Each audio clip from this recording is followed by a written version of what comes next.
come together. Ever. These stories have been gathered from various sources, many of which are questionable at best. But they all follow a similar thread. They tell the tale of a number of objects which, when brought together, will bring about horrendous consequences, details of which drive most people mad. The veracity of the stories is always in question. This is how it is intended to be. Nobody really knows if these objects are real, or if there are indeed a set number of objects that exist in the world that yearn for a reunion with their kin. Speculation runs rampant. Part of what makes the Holder's stories so enticing is the possibility of any person could go into a special institution, ask to visit a Holder, and be forced to undergo a test of power to earn an object. Some of the Holders have posted their own stories, adding to the mystery of an already eerie and unnerving series. This series is merely an archive. The Holders themselves have leaped around the fields of realm and lore since time immemorial, and the objects are restless for their reunion. The objects, while powerful and fearsome, lack the ability to freely gather of their own volition, and so have called forth a need in certain individuals. These people become seekers, their stories as twisted and damned as the objects themselves. These seekers have often set out for three main reasons: to seek power, to seek for reunion, or to seek for separation. Their goals are known to mutate and change them into villains and monsters, but we can only hope that one with a just heart prevails over these foes. There may very well be a reason that you have come across this series, dear listener. Perhaps the objects are calling. Will you answer?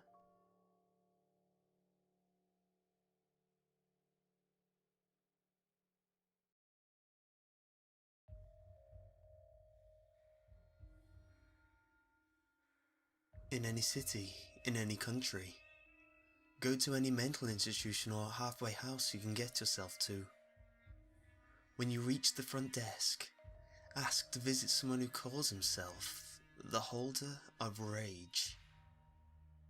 The person will appear shy as they show you to a door, and then a walkway. When you enter the door, you will be looking down a staircase that descends into darkness. As you descend the stairs, you will begin to hear screams. The screams will come from a throat of an indeterminate origin. If the screaming stops at any time, shout to the darkness, "Resume your business, I do not wish to intrude." If the screaming does not come back, there is nothing you can do, for you'll be dead before you know what happens. If the screaming continues, you may move on. Eventually, you will see light coming through the cracks in a door. Go through this door and you will be in what appears to be a medieval dungeon. Hollowed out skulls filled with candles serve as lanterns, and skeletons line the walls. There will be a wooden table in front of a fire inside a fireplace. On this table is the severed head of a 4-year-old girl, staring ahead with glassy eyes. Step up to the table and look the head in the eyes.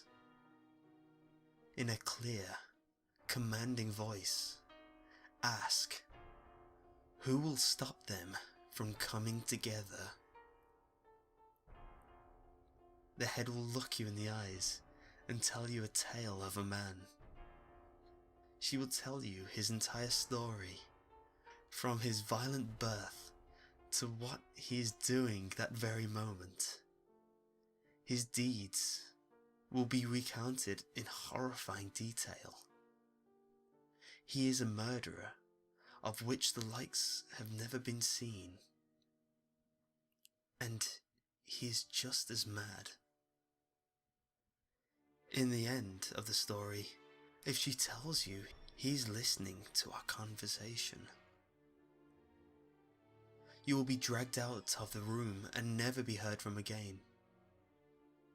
You will experience all of the most horrifying things ever conceived, and you will be kept alive until you have experienced them all. If she tells you he is elsewhere, he is now looking for you. He will not stop until you are dead or the objects come together. She will tell you to pick her up. Pick the head up by the hair and look at the table where she was. Sitting there will be a needle covered in dried blood, semen, pus, and countless unidentifiable substances. That needle is object 21 of 538.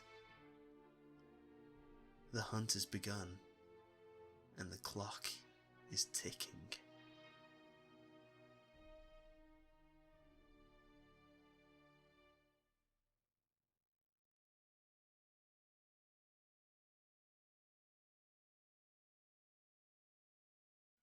In any city, in any country, go to any hospital and ask to visit the one who refers to himself as the Holder of Chaos. The clerk will begin to shake his head and pound his fist upon the table.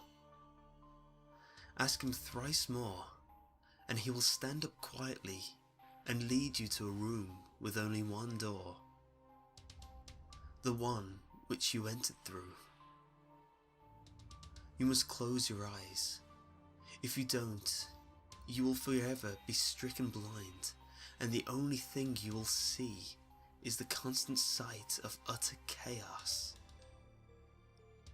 If you have closed your eyes in time, after an hour of standing in confusion, you will hear a soft voice call out, "Do you have them?"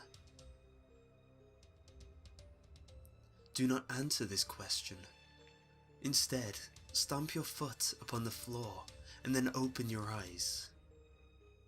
If you see a long, stretching field in front of you, then you have succeeded in the first half of your endeavour. If you see a fiery plain of death and mutilation, then it is too late for you. You will be devoured by your own thoughts of your greatest fears. Walk towards the setting sun in the grassy fields for 1 hour until you reach a tree with no leaves on its branches. As you get closer, you will see that the tree is constructed out of bones and is surrounded in a pool of blood. Submerge yourself fully in this blood, and when you surface once more, you will feel a bone hand pressing something into your palm. It is a small vial. Drink from this vial, and you will find yourself standing in the lobby of the hospital. This vial is object 22 of 538. The hour is nigh, and the demons are calling.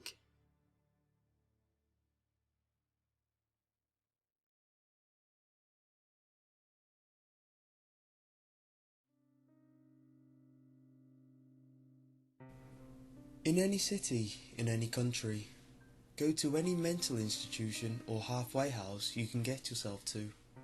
When you reach the front desk, ask to visit someone who calls himself the holder of the end. Should a look of childlike fear come over the worker's face, you will then be taken to a cell in the building. It will be in a deep hidden section of the building. All you will hear is the sound of someone talking to themselves echo the halls. It is in a language that you'll not understand, but your very soul will feel unspeakable fear. Should the talking stop at any time, stop and quickly say aloud, "I'm just passing through, I wish to talk." If you still hear silence, flee, leave. Do not stop for anything, do not go home, do not stay at an inn, just keep moving, sleep where your body drops. You will know in the morning if you escaped successfully. If the voice in the hall comes back after you utter those words, continue on. Upon reaching the cell, all you will see is a windowless room with a person in the corner, speaking an unknown language and cradling something. The person will only respond to one question. What happens when they all come together? The person will then stare into your eyes and answer your question in horrifying detail. Many go mad in that very cell. Some disappear soon after the meeting. A few end their lives, but most do the worst thing and look upon the object in the person's hands. Be warned that if you do, your death will be one of cruelty and unrelenting horror. Your death will be in that room, by that person's hands. That object is number 1 of 538. They must never come together.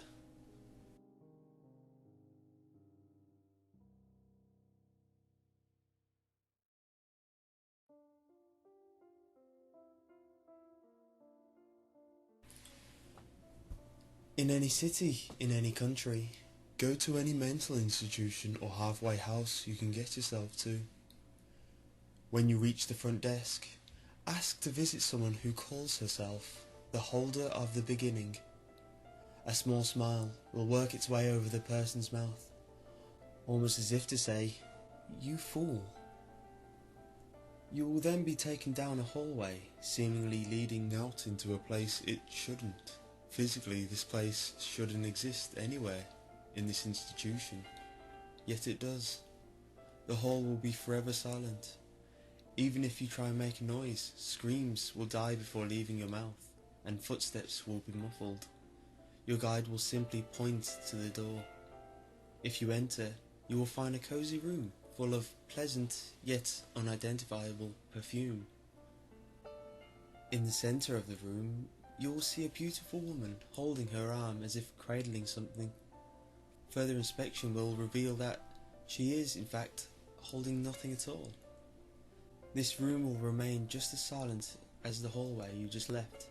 No matter how hard you try, the only exception is for you to ask one question. Why were they separated? The woman will then explain in excruciating detail every horrific event in history. Every beating, every war, every rape. No travesty in the history of the universe will escape your ears. When she finishes, all will fall silent. It is up to you to do what you will with this information. That woman is object number 2 of 538. It is up to you if they should be joined or not.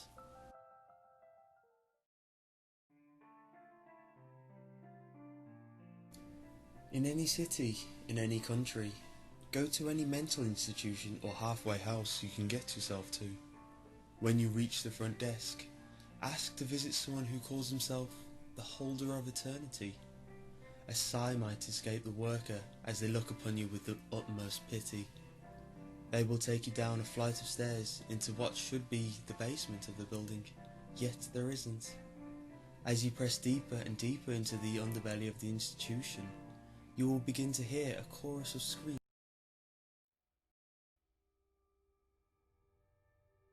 First, I need to apologize to you viewers. I'm so sorry. I'm coming to you in my time of need. Please help me. please listen to this to the end. That's it. That's all I ask. I don't know what to do or where to turn. Please help me. That's all I ask. My name is Danny, and I'm a single father.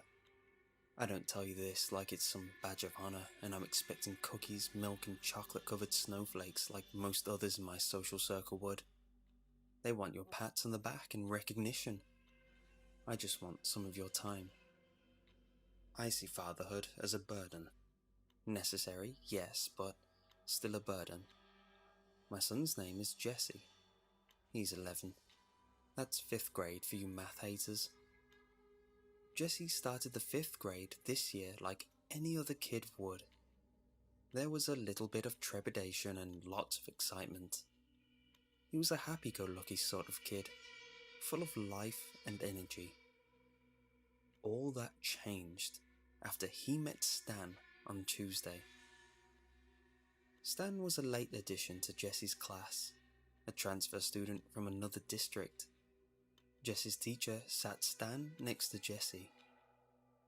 When I picked Jesse up after school on Tuesday, he told me that Stan was his new best friend. He wasn't acting like himself though. He was pale and sweaty. I took his temperature, but he wasn't running a fever. I asked about his day, and all he would tell me was that Stan was his new best friend. Stan's my new best friend, Jesse would say. I know, I can't wait to meet him, I'd say back.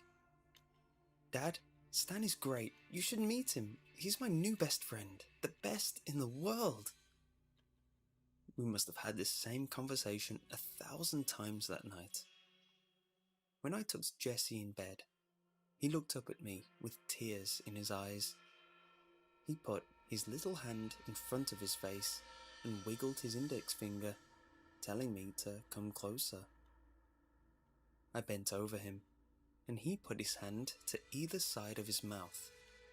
You know, the little kid way of telling a secret. Well, I turned my head, and he whispered something into my ear that chilled me. At the time, I didn't know why it chilled me, but it did. He whispered, "You do believe me, right, Dad?"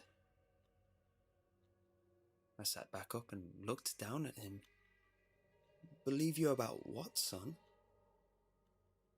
"Stan," he said. "Stan's my best friend."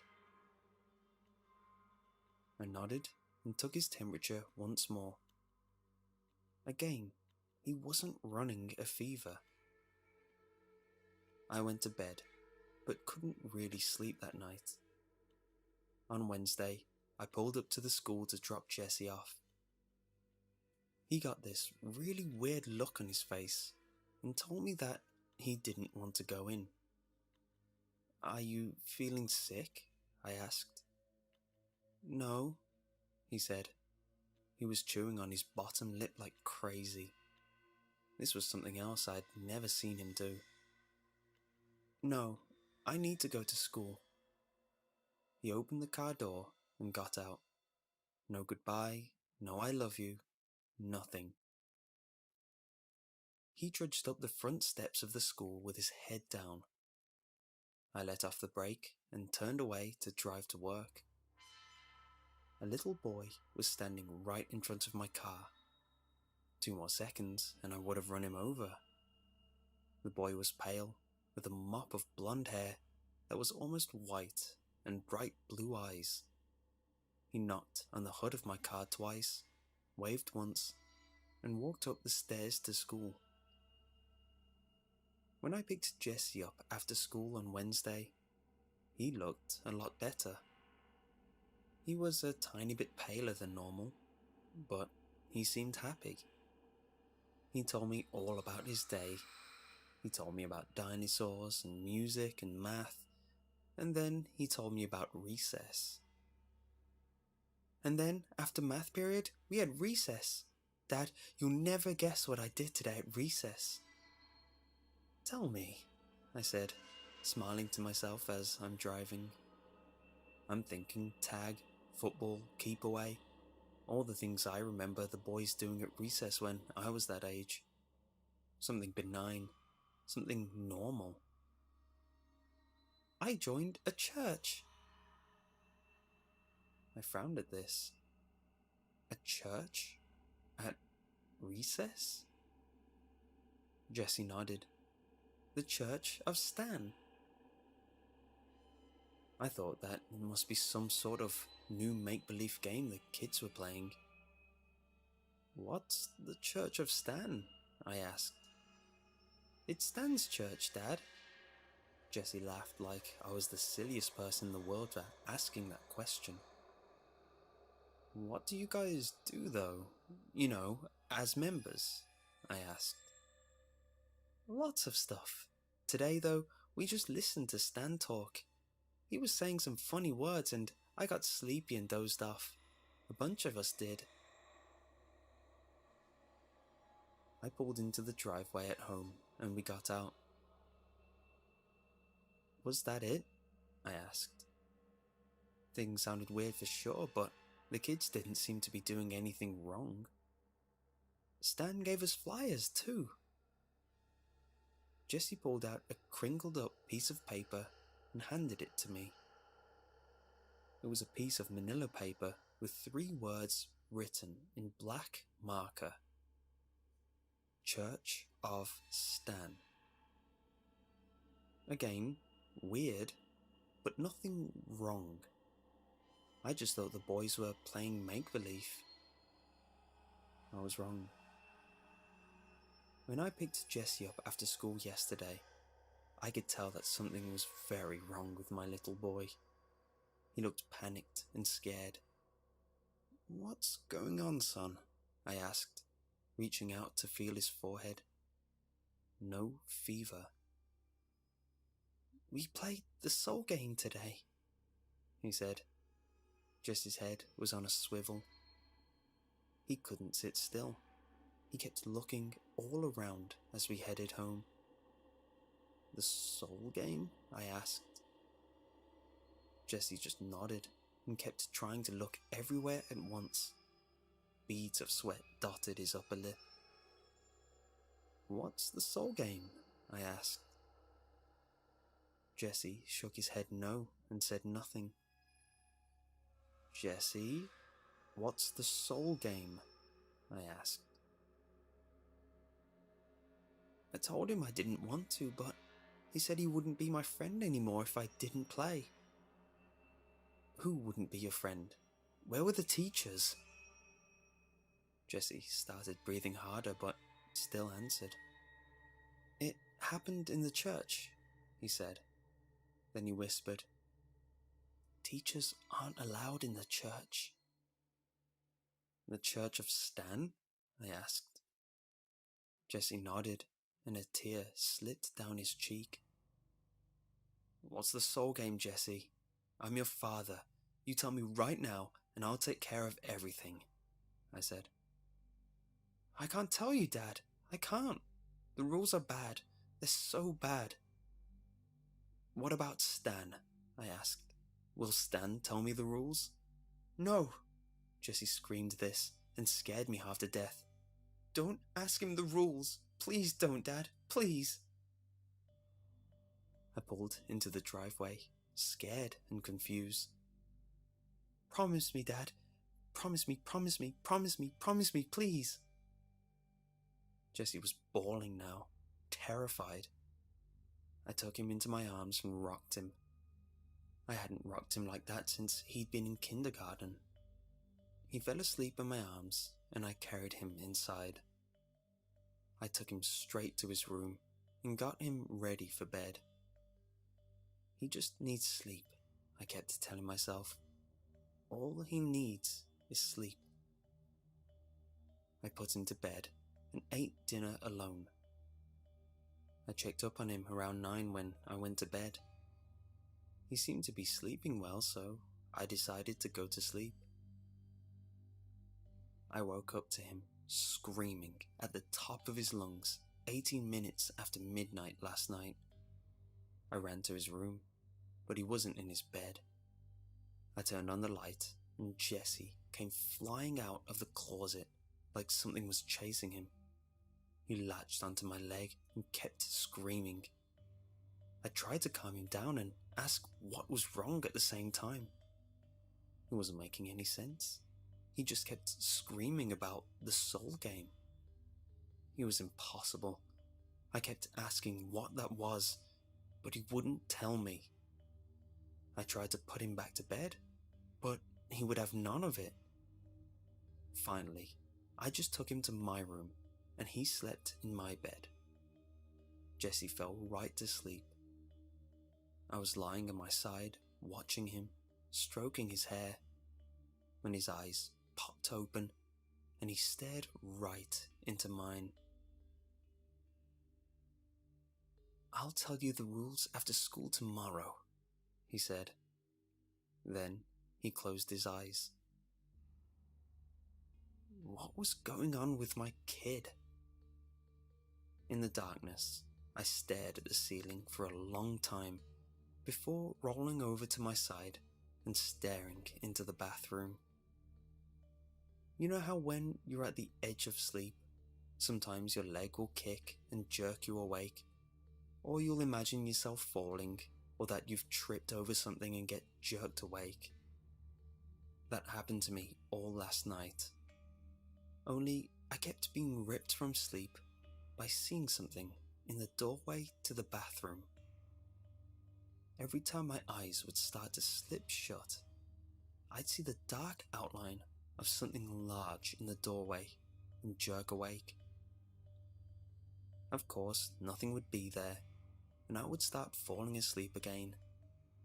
The outline would appear in the doorway once more, but it would be closer to me, like it had taken a baby step. Over and over, this kept happening until morning. This morning, on the way to school, Jesse seemed out of it, lethargic. I felt the same way. I was even more exhausted. I thought of asking Jesse about what he'd said right before he fell asleep, but couldn't. I was afraid it would send him into hysterics again, so I left it alone. I drove him to school, and he didn't say a word the whole time. He was acting like a robot, listless, unemotional. I got a call shortly after dropping him off to come pick him back up. He'd vomited in class. When I picked him up, he was the same. I asked him several questions, but he only gave me grunts in response. The plan at home was to get him changed out of his dirty clothes, then take him to the doctor. He didn't say anything until we pulled into the driveway. "Can Stan come over today?" he asked. He stared out of the windshield at the garage door. "You're not feeling well, son. Do you really want him to come over?" I asked. I wanted to meet this kid, but it didn't sound like Jesse wanted him over. I, however, wanted to get to the bottom of this. "Yes," Jesse said. "Okay," I said. "Do you have his parents' number?" He already asked his parents, and they said it was okay. "We have to wait until he's out of class, and I'd still like to talk to his parents." "Okay." Jesse got out of the car, and we walked into the house. "You have the number?" I asked as I shut the door. "No," he said. I started to ask him how I was supposed to call them if I didn't have their number, but someone knocked on the door. I was still standing right next to it. I opened the door, and standing on my front step was the pale little boy with blue eyes and a mop of white blonde hair that I'd almost run over on Wednesday. A little girl stood next to him with the same complexion. "Yes?" I asked. "Hi, Dee," the little boy said. "Is Jesse home?" The little boy standing on my front porch shouldn't have known that name. It was my nickname from college, created on a drunken night amongst my friends, shortened from Danny. "No," I said. "That's fine," the little girl said. "My name is Devin, and you already know my brother's name." "Stan," I said.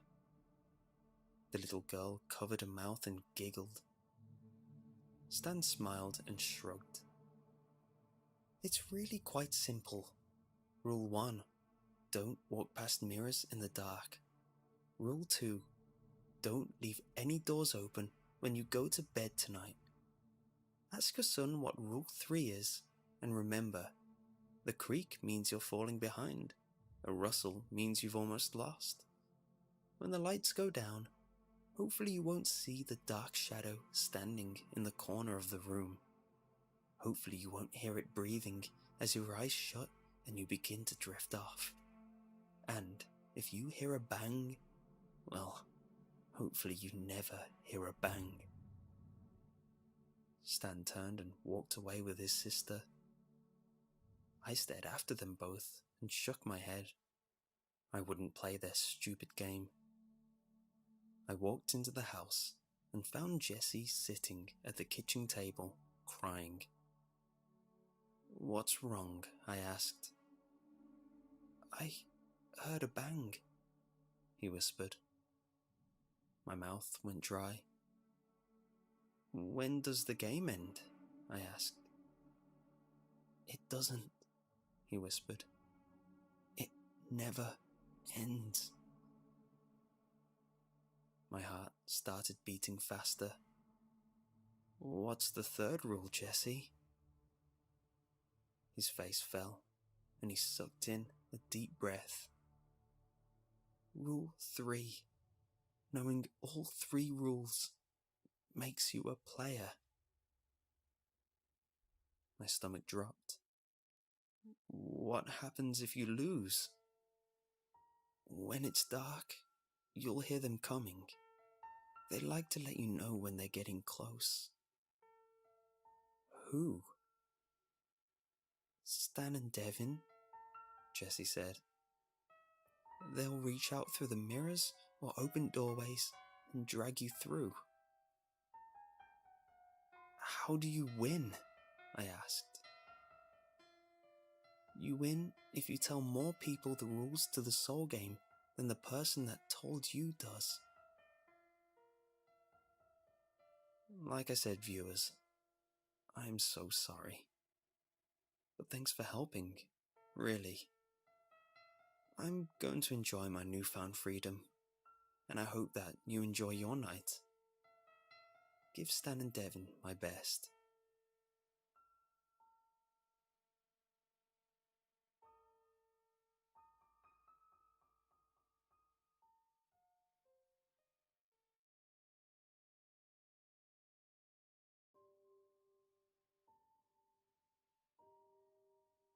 When I was young, it was every kid's dream to go to Disneyland. The advertisements raged on constantly between Saturday morning cartoons, and the summer holidays were coming up, so you know every kid was asking their parents to take them, and you know I was one of them. My parents always kept quiet about it, never giving a straight answer. I was close to giving up on the dream of going to the Magic Kingdom until they pulled me aside before the end of the school term. "Adam," they said, "we've been hearing great things from your teachers this year, and your grades have improved so much. We're very proud of you, so we saved some money aside and we're taking you to Disneyland." How should a kid react? Thank their parents politely and profusely? Express their love joyously? Well, being 8 and having a low emotional constitution, I simply broke down and cried. It was the happiest moment ever that I can remember, and will probably never be topped. How can you ever top such wholehearted, innocent childhood glee? The time just slipped by until we were on the plane to Paris. Life was a happy blur until the vivid memory of the magnificent entrance to the park. It was everything any kid could wish for. I tried my best to do everything. Honestly, the energy kids have is astounding. Looking back, my parents must have been heavily exhausted trying to keep up, yet they never faltered, knowing it was bringing me lasting joy. And for that, I am grateful. However, it had cost them a pretty penny for the whole trip, and one memory stands out to me, which is the reason why I'm telling you this. We were at the gift shop, and they were picking up various merchandise and suggesting we buy it as a souvenir. Everything they picked up was simple little trinkets, little keychains, fridge magnets, and other little pieces. I wasn't having any of it. It wasn't enough to encapsulate my feelings for the trip. I kept going back to an intricate glass figurine of a beautiful Disney character. I can't even say which one because it's been so long, and there's a more detailed part of this story that is more ingrained in my memory. The figure cost around €120, which was a lot for the time. Way too much for my parents. They obviously said no every time. And this next part saddens me. I became irate. Yeah, I was one of those kids. Kicking and screaming and pointing at the thing I wanted. Being very loud and obnoxious. I still remember the embarrassed look on their face. We left without buying anything, and I was left with no souvenir. Or so they thought. What they didn't know is later that day, I went back in the shop. I was 8, so I was small enough to duck behind shelves without looking too suspicious. I reached over to the figurine and hid it in my Mickey Mouse hat. I looked over to the shopkeeper. He was busy with a customer. The other customers didn't notice. I thought I got away with it, until I noticed far out of the door there was a mascot facing my direction. At first, I thought he saw me, but in my mind, I figured he couldn't have. I reasoned that the visibility in those things were terrible, and that he was probably just facing the store because he was trying to attract new customers in and thanking customers who left. When I walked past, he simply turned his head as I made my way back to my parents. He made no attempts to confront me. Past then, my memory fades. I simply went back to being a kid in school, sharing memories with the other kids who'd managed to go for the holidays, and scoffing at the kids who never managed to go. It's an amusing concept looking back, but it created an almost serious dichotomy back in the day. It wasn't until a few weeks later that I started seeing some weird things happen. It was small at first. I would be playing in the schoolyard, and from behind a tree far off in the distance, I would see what I thought was a thin black arm with a novelty-sized white glove slipped behind it. A strange sight to see. However, there were white pigeons in the area, and it was dark in that part of the woods, so it was easy to explain away. And this continued from then on. Each time I would rationalize it in my mind. However, it didn't take long until it was getting harder to do so. Sometimes I would see the top of 2 black domes hiding behind a wall, before slipping down out of sight. I would peek over to see what it was, and see nothing, with nowhere anything could hide. I tried being faster, however, I could never catch a full glimpse of the thing. There was one thing I could piece together though. Based on all the parts I'd seen hiding, it was definitely a Mickey Mouse mascot. The one instance that really scared me, so much so I started screaming, was at night when I was tucked in bed. I turned my head nonchalantly, and through my window I could see the iconic Mickey Mouse ears and the top half of its eyes. This was the most I'd ever seen of its face, and I instantly panicked. I did everything under a kid's arsenal to get help, I ran around, I screamed, I cried, I made as much noise as possible. In record time, my parents ran in and tried to calm me down. They kept asking what happened, and all I could do was point to the window and garble out a mess of sounds. We all turned to the window and saw nothing. From then on, I was actively scared of anything Disney. Other kids would have their Disney toys, and I would shy away. They would bring up the Disney movie they saw the night before, and I would try to turn the conversation to another topic. I got rid of anything I had that was remotely Disney, anything to ease my mind and erase the trauma I had experienced. It never worked, but it helped. After that, things calmed down. I feel I would be close to seeing something disturbing, but it would be out of sight as soon as my eyes focused. Still though, it never eased the paranoia, something that haunted my everyday. I felt I was getting close to forgetting all this, and living with a residing feeling after that traumatic evening until in high school, when my best friend's birthday was coming up. Disney was still a popular topic, despite us having grown up since the hype. He decided to organize a Disney trip and bring 2 friends, one of those kids that had parents who could afford to do such grand gesture. I tried to deny the invitation, but he was my best friend and wouldn't take no for an answer. I tried getting my parents to pull me out, but they thought I was just nervous about the flight. So, it wasn't long until I was boarding a flight to my literal nightmare. The group consisted of my best friend, one of his friends, his parents, and me. As soon as we settled in, we were off to have our grand adventure. It didn't take long until we split up to do our own things for a bit, with a time and place to meet up afterwards.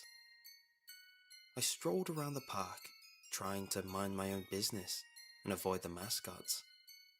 It hadn't been so long that I was ready to let my guard down in front of them, despite the friendly setting.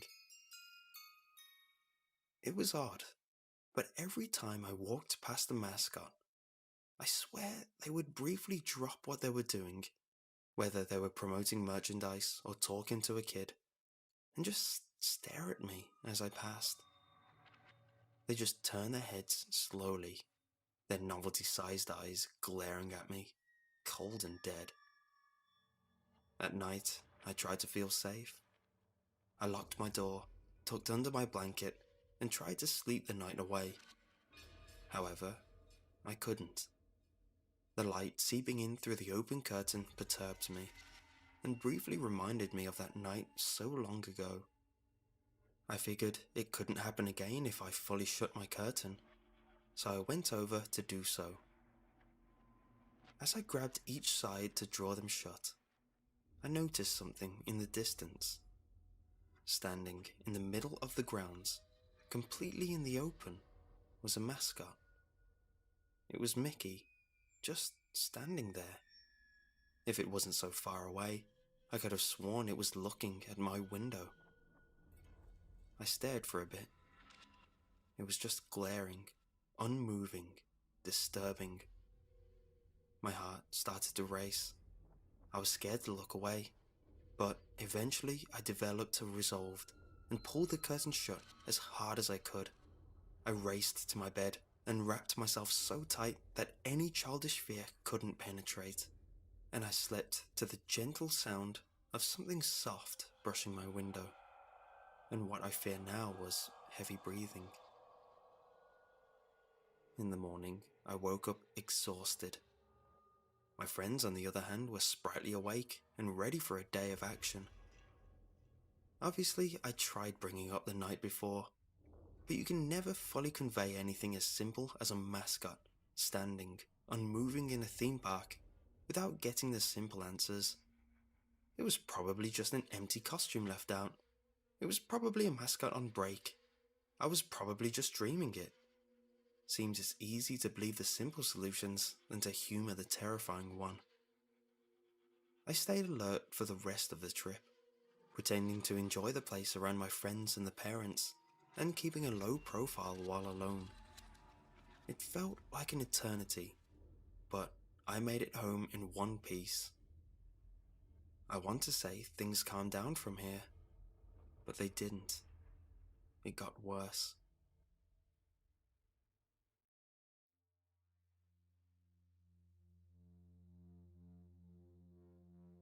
The mascot that haunted my childhood seemingly stopped bothering to hide.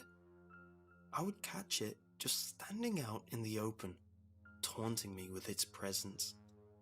When my parents drove me to school, I would catch glimpses of Mickey facing the direction of the car between alleys. While out shopping, it'd be standing behind a moving crowd, slowly holding out its hand, before fading away behind the hustle. I distinctly remember one instance in my mum's office building. It was some learning experience week at school, and I decided to work as a runner in my mum's office for a week. The elevators there had those narrow porthole windows to view each floor as you passed. While in a group, they functioned exactly as intended. However, in the brief instance I was alone, I saw snapshots of Mickey flash by each floor. I freaked out at this, terrified for my life, dreading the time in which the elevator would stop. The worst was at night. If I forgot to close my curtains, I would just see that horrifically sized head just staring at me through the window. I couldn't call someone. Why bother? It'd just slip away as soon as they came. Trying to take a picture ended in the same result. A running motif over time was his hand. I would sometimes see him either raising it, palm side up, or it would already be held out, almost as if it wanted something. It didn't take me long to think of a solution. The figurine. I frantically rummaged through my old childhood items, toys, books and the like. Nothing Disney. Of course, I got rid of everything as a child when I was terrified for my life. I no doubt had gotten rid of the figurine. I was mortified at this thought. My next idea was a simple one. While at the school library, I googled the exchange rate of the euro for the year I went to Disney and scraped up my pocket money. I had the right amount, so I did something any other kid would think is crazy. I left it out on my doorstep. I know that anyone could take it, but if it was gone in the morning, I'd at least have some hope it would appease this nightmare. I left the notes on the doorstep under a note apologizing for what I did. I placed a small rock on it to keep it from blowing away, and I went to bed. That night, I did something that terrified me as a kid. I slept with the curtains open. I wanted to wait until it was night and see if that horrific icon would be staring at me. I woke up in the dark hours of the morning. I took a few deep breaths for courage, closed my eyes with a quick prayer, and spun around to check. Nothing. Was it over? Have I managed to end years of torment? I walked over to my window to see if there were any signs of the thing, gaining steady confidence with each step. I was excited to live a life without flinching at every possible hiding spot. Excited to leave the house confidently, excited to have my independence back. This all ended when I stared into my garden. There it was, staring as it did in my second trip to Disney. I stared back, not only in horror, but sadness. Sadness that my newfound confidence and excitement was crushed so quickly. As I looked on, it raised its hand, and that's when I realized something.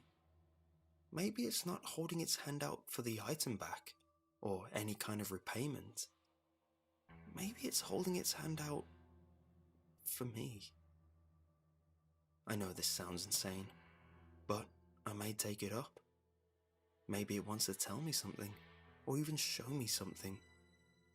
Whatever the case, I needed all this down before I went. If this ends here, presume the worst.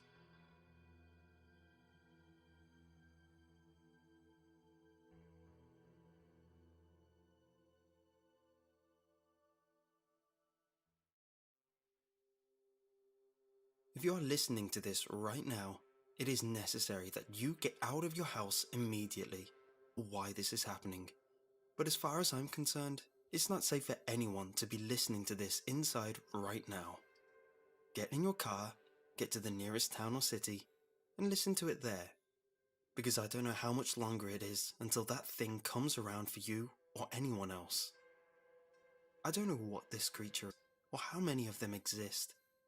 All I know is that it is driven to kill and will stop at nothing to make sure it gets its job done. If you fail to follow these directions, at least lock all your doors and windows, turn off the lights, stay somewhere safe, and make sure your presence is not known. Once you have done that, continue listening to this, and I will explain what is happening to the best of my knowledge.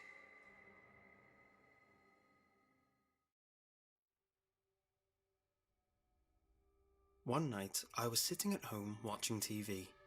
It was a rough week, so I was glad that the weekend finally came. I could sit around doing nothing and not really care about anything.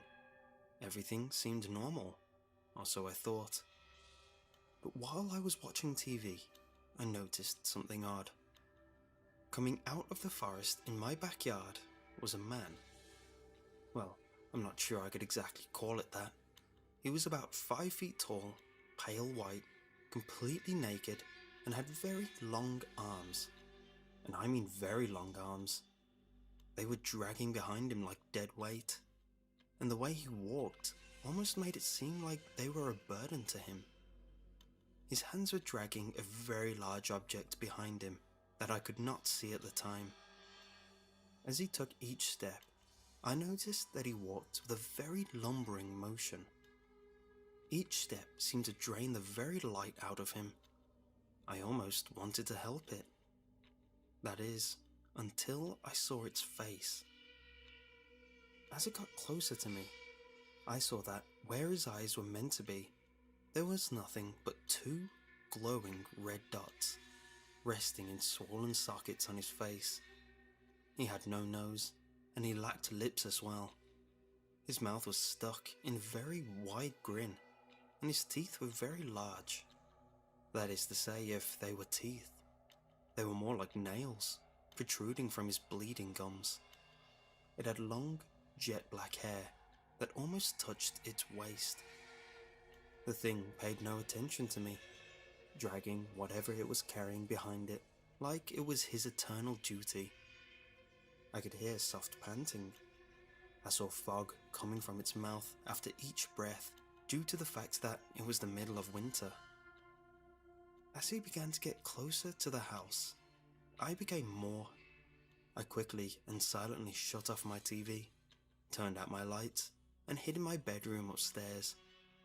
I looked out my window and continued to watch his actions. During this, the creature now crossed my long backyard and made it to my house. At this point, I was finally able to see the horrific object it was carrying. In his arms, he was dragging the body of a young man behind him. I couldn't tell what the person looked like. He was too mutilated and torn up for me to be able to distinguish anything human about him. The creature then picked up the body and hung it against the wall with a meat hook, which was already pierced through the man's blood-drenched head. I nearly vomited at the sight of this. The creature walked backwards, stretching out its arms and letting out a subtle yawn. It was as if it had finally completed a very hard task. It walked up onto my back porch, its pace quickening after it had hung up the body. I waited in silence and terror, the only noise coming from my quickly beating heart pounding against my ribcage. Then, it looked up at me, and its smile widened. I jumped back in horror as it stepped closer to my back door. It reached out its long arms and grabbed a hold of my doorknob. It slowly pushed open my back door and stepped inside. At this point, I was too stunned to do anything but lock my door and move to the corner of my room. I cowered under a blanket like a child and waited in fear. I knew that I was next. I heard it climbing up my staircase, making as little noise as possible. When it reached the top of my staircase, it stopped for a moment, as if contemplating how to mutilate me. Then, it grabbed a hold of the doorknob and began to shake it violently.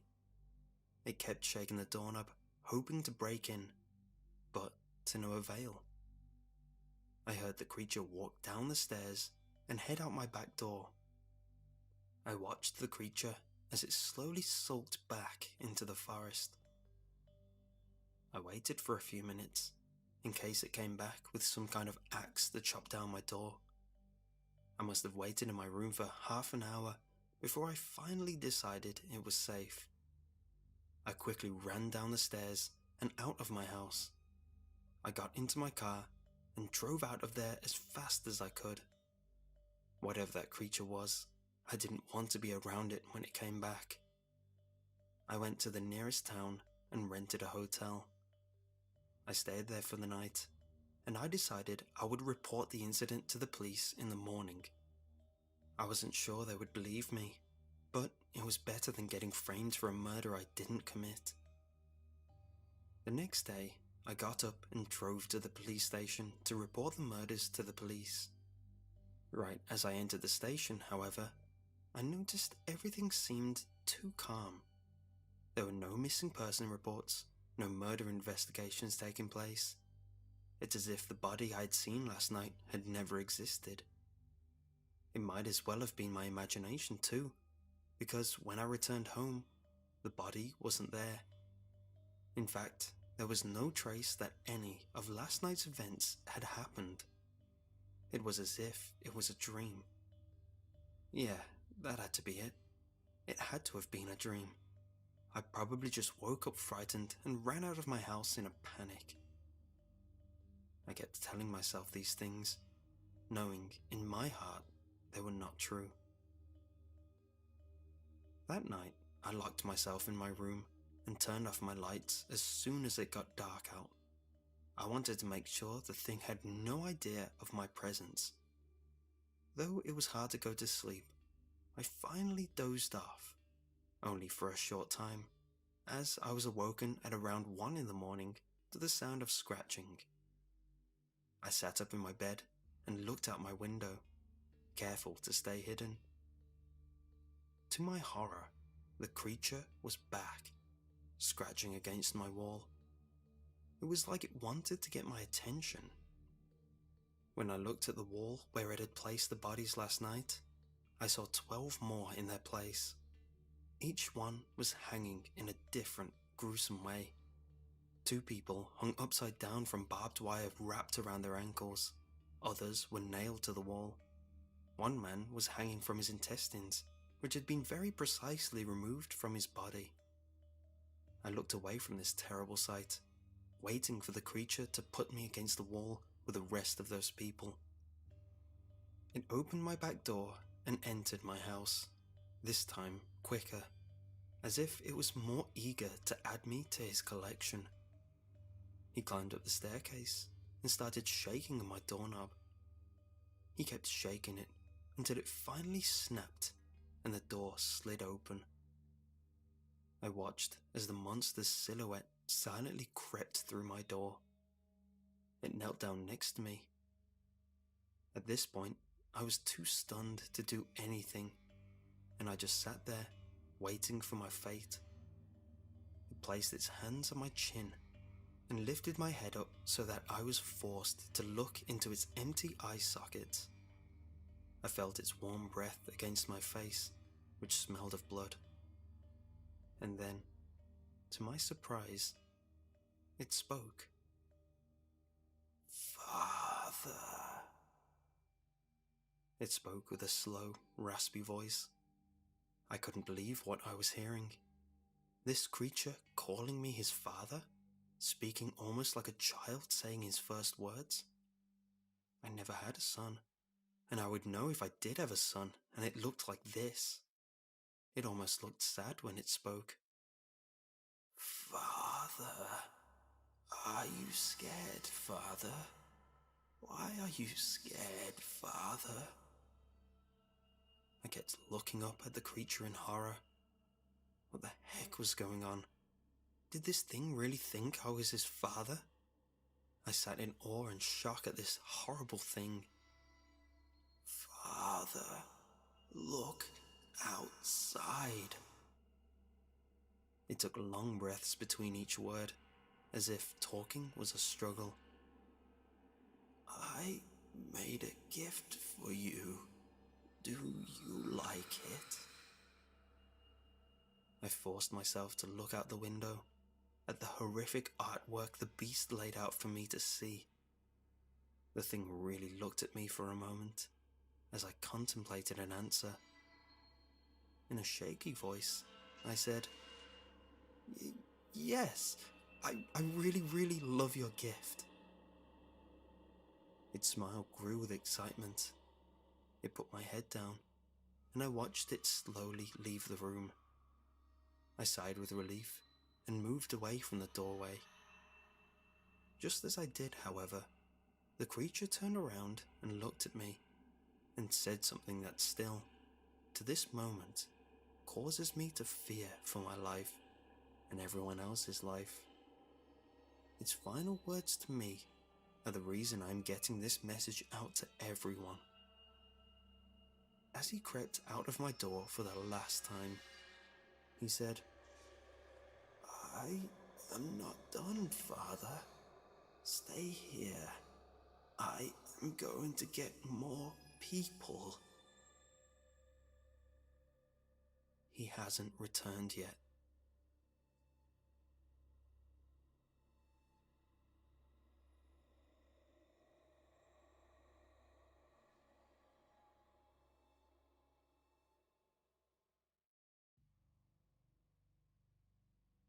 My eyes are in a fervorous affair with the clock, and my focus is none the wiser. The police dispatcher is pleading for me to humour her inquiries, if for no reason other than to keep my consciousness afloat. It is so late, and today has been so challenging. Nevertheless, I'll gratify her with my story, because I am really in no mood to tell it again later. Mariam Cliffington happened into our photo centre again today. These visits are becoming relentless, as are the innumerable poorly photoshopped images on a SanDisk flash drive. Every day is the same process. She purchases our photo kiosk, orders small batches of 5x7 and 4x6 photos, and croons over the photo printer as it squeals its mechanical protests. The unfortunate photo specialist on duty is then scolded by dear old Mariam as, "The colour in my son's face is coming out too pale," and "My daughter's dress looks much too washed out," becomes as recitable as the Lord's Prayer. The project is then gifted to me, as I am the only one who receives her limited mercy. This is due in part because I am the only one in the store qualified as a professional photo editor. I also look just like her son. At least that's what she tells me every time she swoons over the photos I correct. I personally never saw the extreme resemblance. We have similar Hollywood-esque hairstyles, dark stubble, light eyes, and a fair complexion. But that is where the similarities end. Well, that is my general assumption. Truthfully, I have never met him. According to Mariam, they don't get along so well these days. Reportedly, her son has become what she calls a changed person after he split with his wife. That always seemed odd to me, because nearly every day I am draining the red out of a new family photo that she zealously adds in her novice Photoshop sessions. It seems the family often stays in touch. Today, we discussed more personal topics, such as my college degree and her family get-togethers. She told me she was celebrating her granddaughter Gracie's 5th birthday today, and was putting together a photo album and baked goodies to send her. Today's photo were of a girl from her previous birthday. She had straw blonde hair, her father's bright blue eyes, rosy red cheeks, and a devilish grin that strongly reminded me of the girl from the movie Problem Child 2. When the topic turned to me being a graduate in multimedia design, she immediately began to give me the shakedown on my talents as a web developer. She wanted me to build her a forum-based website just for her family, like a Limelight social media granted, but wanted regular updates from her son, granddaughter, their prized show horses, and images from all the reunions they had. I'm not a fan of Mariam. She may treat me in a more humane manner than my colleagues, but she is always so bitter. She carries an air of importance about her that mismatches who she is, like a pug in a sweater made of silk. The last thing I want from a client is a beady parent, dark-rimmed tortoiseshell glasses, with ignorant words laced with the smell of stale coffee and menthol cigarettes. Her grey-black hair was often wild and tangled, as if she was fleeing her home every morning. Despite her lack of self-management, she saw herself as an expert in managing the... I never inquired about the specifics of her family problems, but I assume this attitude must cause the bulk of it. This sense of entitlement is something I don't blend well with. After endless barrages of questions about my rates, schedule, and ability to tutor her in Photoshop, I gave her my business card and told her to call me in a few weeks. Truthfully, I'm in my 2-week leave period and on my way to a better job, and this was a simple method to evade her until I would never have to see her again. She seemed content with my proposal and took my card.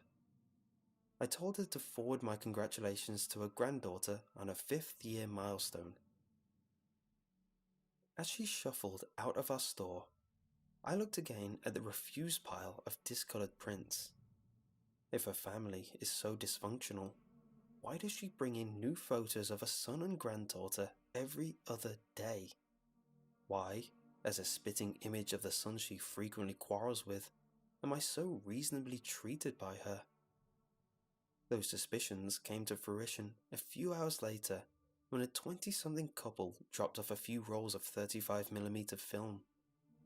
They had matching black hair, the athletic builds of bicyclists, and eyes that reflected deep kindness but an even deeper sense of fatigue. The lab's business was running slow today, so I was immediately able to process their order and begin development. The development process is always the same. I feed just enough of the raw film through a machine to attach it to a leader card, which is mechanically guided through the film processor. After it completes its voyage and the developed film is fed through, I place it on the scanner of our printing machine and check the frames digitally for colour flaws and inconsistencies. The pictures showed the young couple celebrating another birthday. A boisterous banner which read, "Happy birthday, Mitch," hung above an electric blue neon minibar. The couple was shown holding beer bottles and laughing heartily. The entire set was quite like the photos most young couples bring in. There was a sloppy, drunken kiss here, someone air guitaring on the table there. I began to complacently press the print button after every 6 frames. Then I noticed a picture of Miriam's son. Even though I had never met him, I had seen that face often. It was a face that was branded into the back of my eyes, like the bright red digits of a digital alarm clock in the first few moments of morning consciousness. I was intrigued that these two may also be familiar with the eccentric woman who both frowned upon and adored her family. As I was packing up their photos and ringing up their orders, I decided to make conversation. "So, you know Marion Cliffington?" I asked casually. Silence. I glanced upward, and the glance became a fixture. A paleness and shock matched both the exhaustion they both wore in their eyes. "Are you okay? I recognize the sun in your photos." The girl spoke, tears welling in her eyes. "That's our friend Mitch. Those photos were taken a few weeks ago. He passed last week. This order is for his funeral slideshow." Her boyfriend spoke next, clearly unsettled, but retaining his composure, as he quickly recited what I am sure he has gotten used to explaining. "He and his daughter were found dead in Mariam's home last Sunday, poisoned. The police have been seeking her for questioning. Have you seen her recently?" I was floored. I rarely want to lose my cool, but I began tripping over my words like they were raised on a high wire. Yes, I mean, she was just here a few hours ago. She said she was celebrating Grace's 5th birthday. She's working on a new photo album. They were new photos." The girl spoke next. "We need to call the police immediately. Grace's birthday was the Tuesday before they were found. They didn't enjoy visits with Mariam, but she insisted on being with them to celebrate." Call them I did. I spent the rest of my shift, plus 2 extra hours, conversing with a police detective and the couple. He asked me to print out the information we had on Mariam, and if we had any ideas of her whereabouts. They inquired about the frequency of her visits, the types of purchases she makes from the rest of the store, her current appearance, and general abnormalities in her behavior. I gave them what they needed, along with the security footage from the cameras we had hidden around the building. They gave me the direct line to their office, and sent me off with my assurance that I would call them immediately if Marion came into the shop again. The drive home felt relatively non-existent. The thoughts of what occurred seemed to dominate my sense of time while on the road. Had this lady, who compared me to her son, been responsible for his death? For the death of his daughter? Would I see her before the police? I arrived at my house in the same psychological state as when I left the store. I nearly broke my ankle while stumbling over a package that was placed in front of the entryway.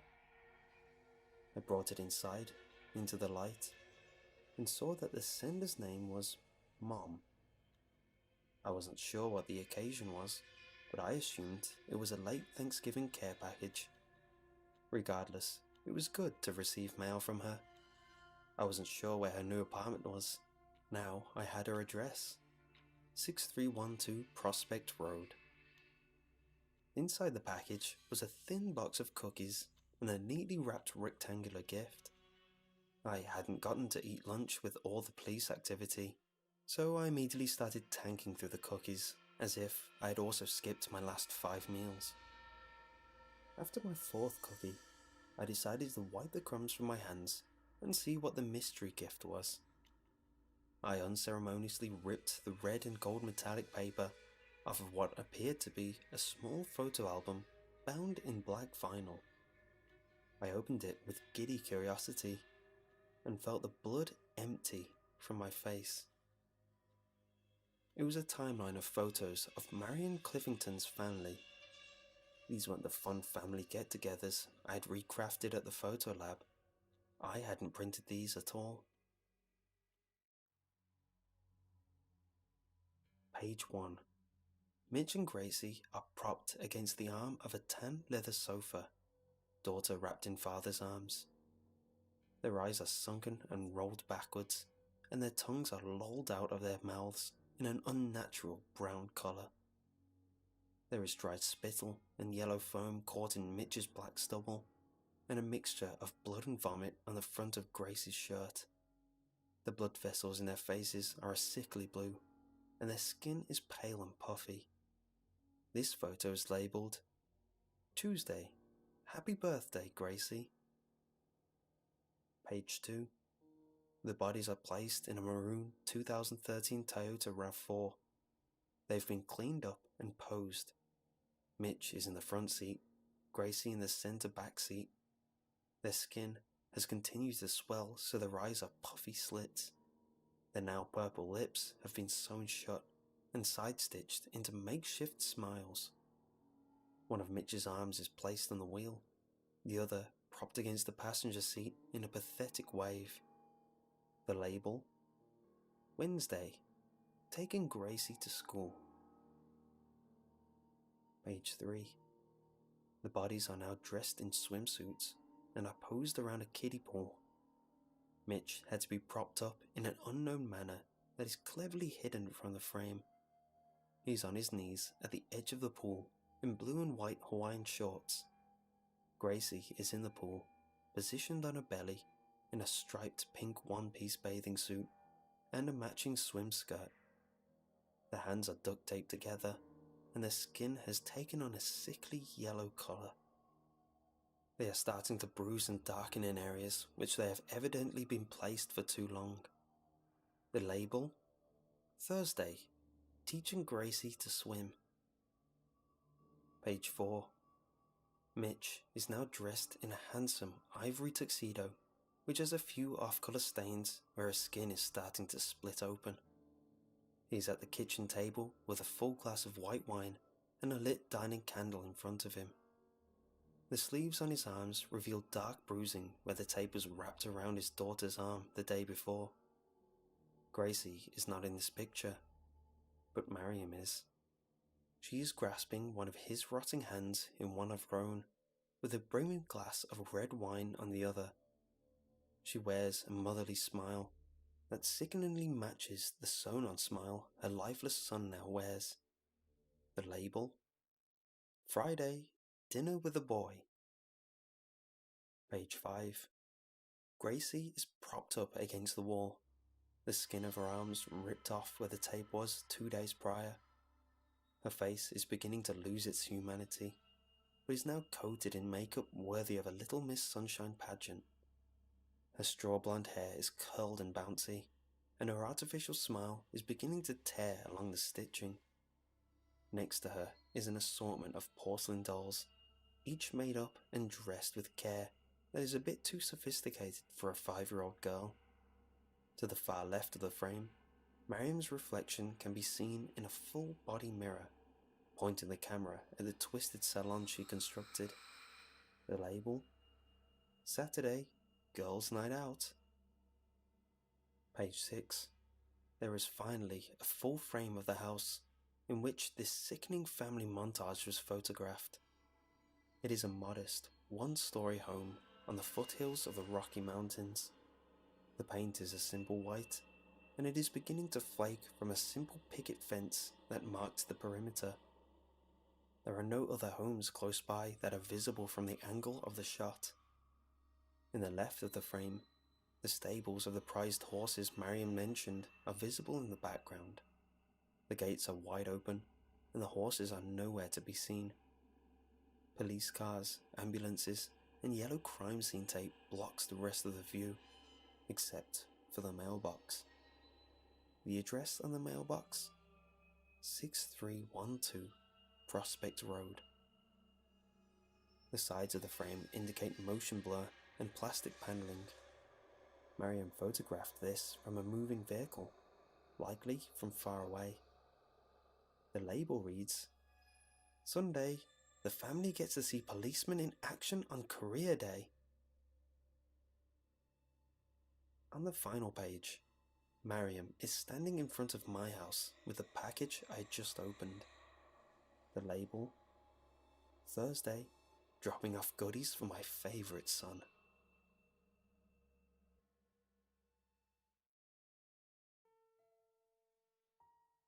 In that moment of realization, weakness took control of my body. Not just from the imagery I was subjected to, but from a sickening feeling that burned in my stomach and intestines. Words from earlier were ripping through my skull. You look just like my son. He and his daughter were found dead in Mariam's home last Friday, poisoned.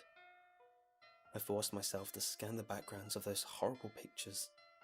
On the first day, in Grace's lap, was the cookie tin I had just eaten from. This package was not from my mother. It was from a crazed mother who thought I was her son, guided to my home from the business card I gave her. Now, here we are. I don't think I have much time left. I'm starting to lose focus. My eyes are in a fervorous affair with the clock, and my focus is none the wiser. Maybe they'll get married and elope.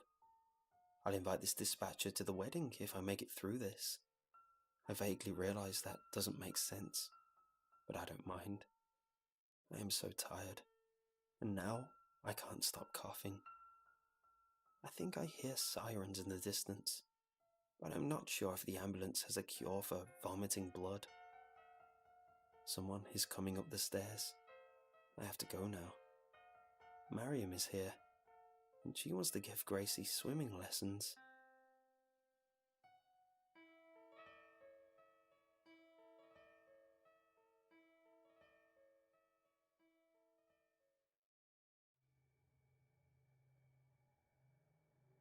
It took me longer than the other kids to grow out of cartoons. I loved all those childhood classics that were featured on Cartoon Network, Nickelodeon and such. It's funny, if you go on any nostalgia blogs nowadays, you'll see people acting like they always loved cartoons. But I bet there was a time they denounced their love just to seem cool. Anyway, this carried over when I was in my early years of high school and bored in IT class.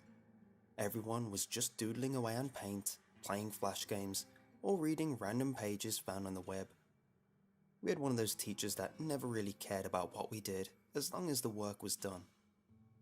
My favourite cartoon at the time that I was binging was Batman the Animated Series. Out of boredom, I was just searching away random pages on search engines. First, I typed in Batman the Animated Series Trivia, which came up with a plethora of random facts about the show. I then found some little interviews about the behind the scenes and making of, which was pretty interesting. After hearing the same facts over and over though, I changed things up a bit. I decided to search for fan sites to see what others thought of the show.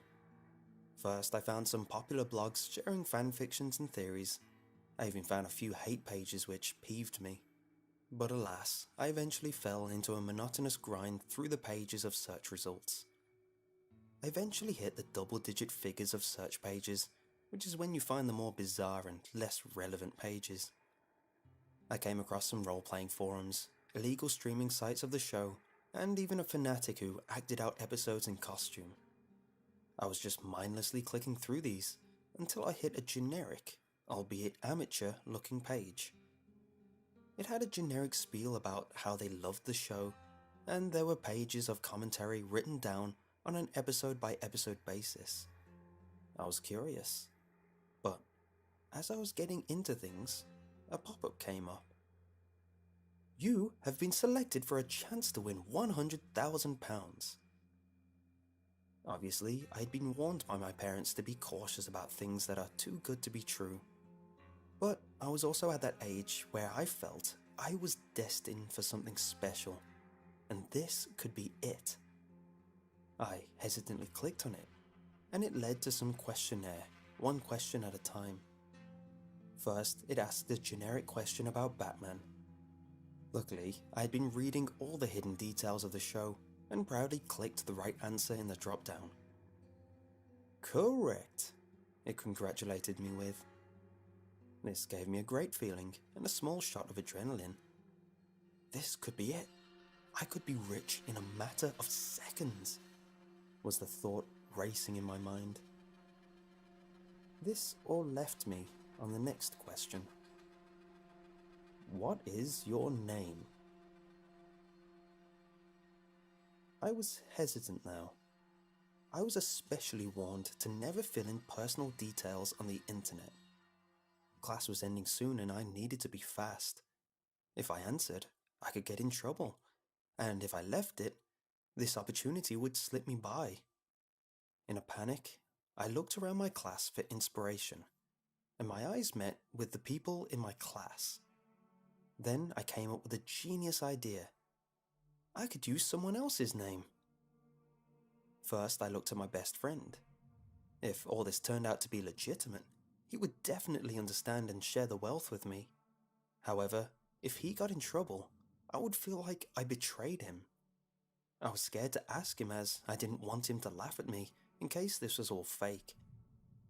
Next, I turned to the big kid at the back of the class. Pete was basically the school bully. I thought if things went sour, I wouldn't mind him taking the fall. He'd gotten away with so much in this school that anything bad happening to him would be karmic justice. But then I thought of the potential good, and how he wouldn't even think twice about keeping all the money to himself. Time was running out, and I had to act quick. I could see some people packing away their stationery early to leave quickly for the upcoming lunch break. Then, the perfect idea hit me. Dexter. He was basically the class nerd. This name didn't help him, leaving him the most cliché nickname, Point Dexter. He was weak-willed, easily pushed around. A bad quality to have, but if he got the money, I could easily sway him into being on my side and splitting the pool with me.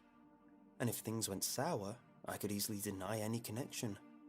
I didn't really have much connection with him, and I wasn't that type of kid, so no one would suspect me.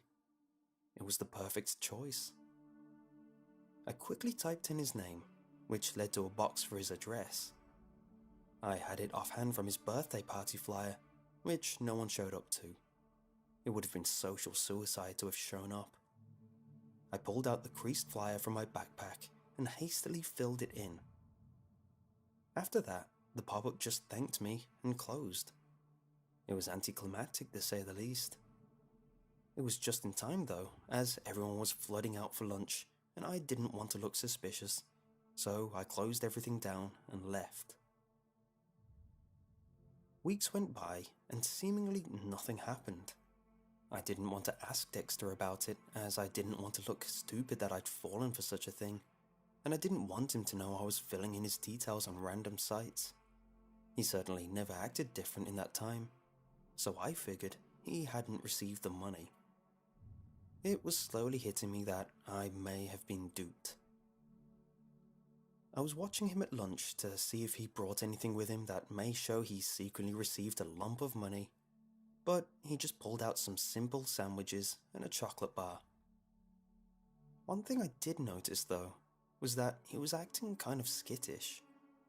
He would occasionally pop his head up from eating, look around with wide eyes, and strafe back down to eat some more.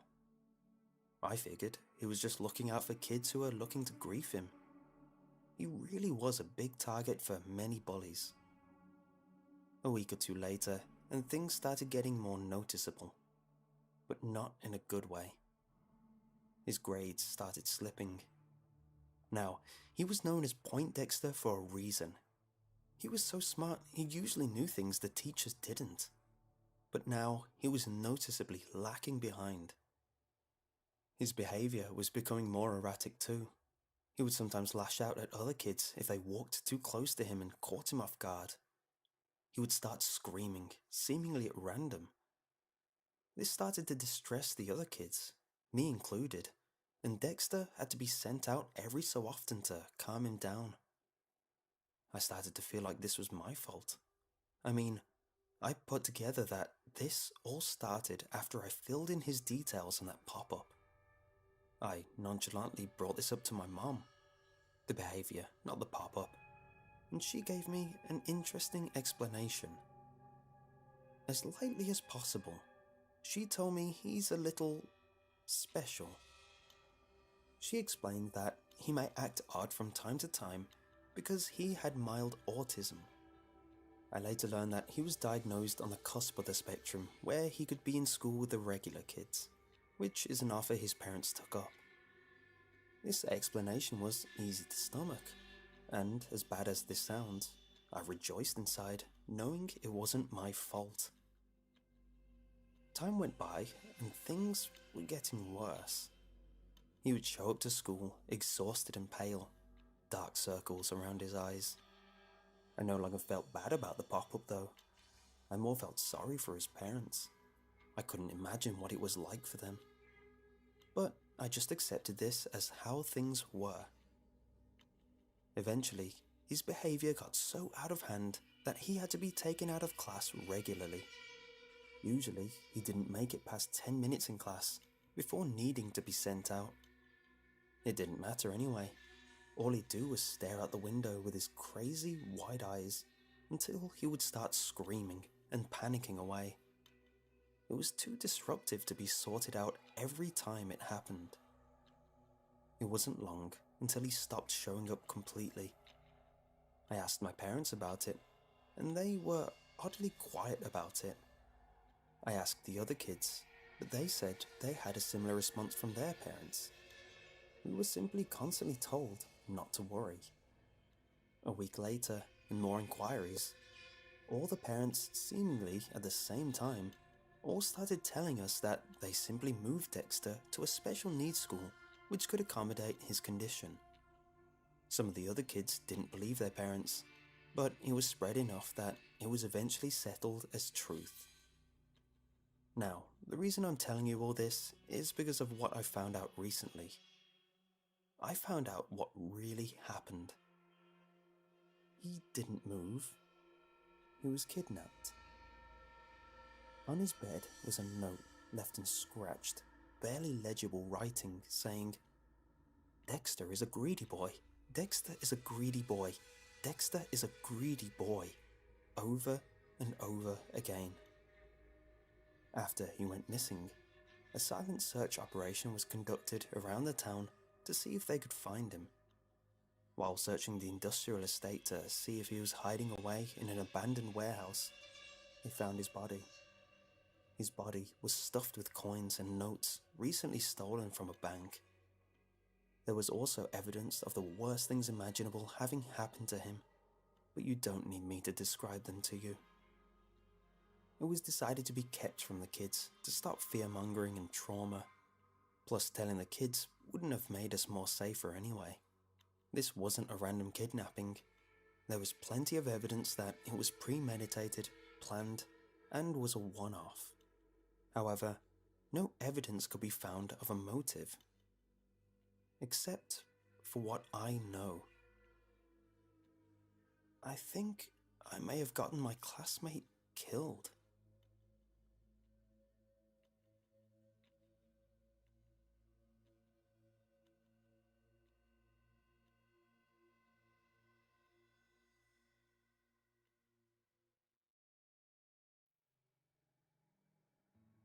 "7 days ago, I was driving my son, Zach, home from school when a drunk driver T-boned us.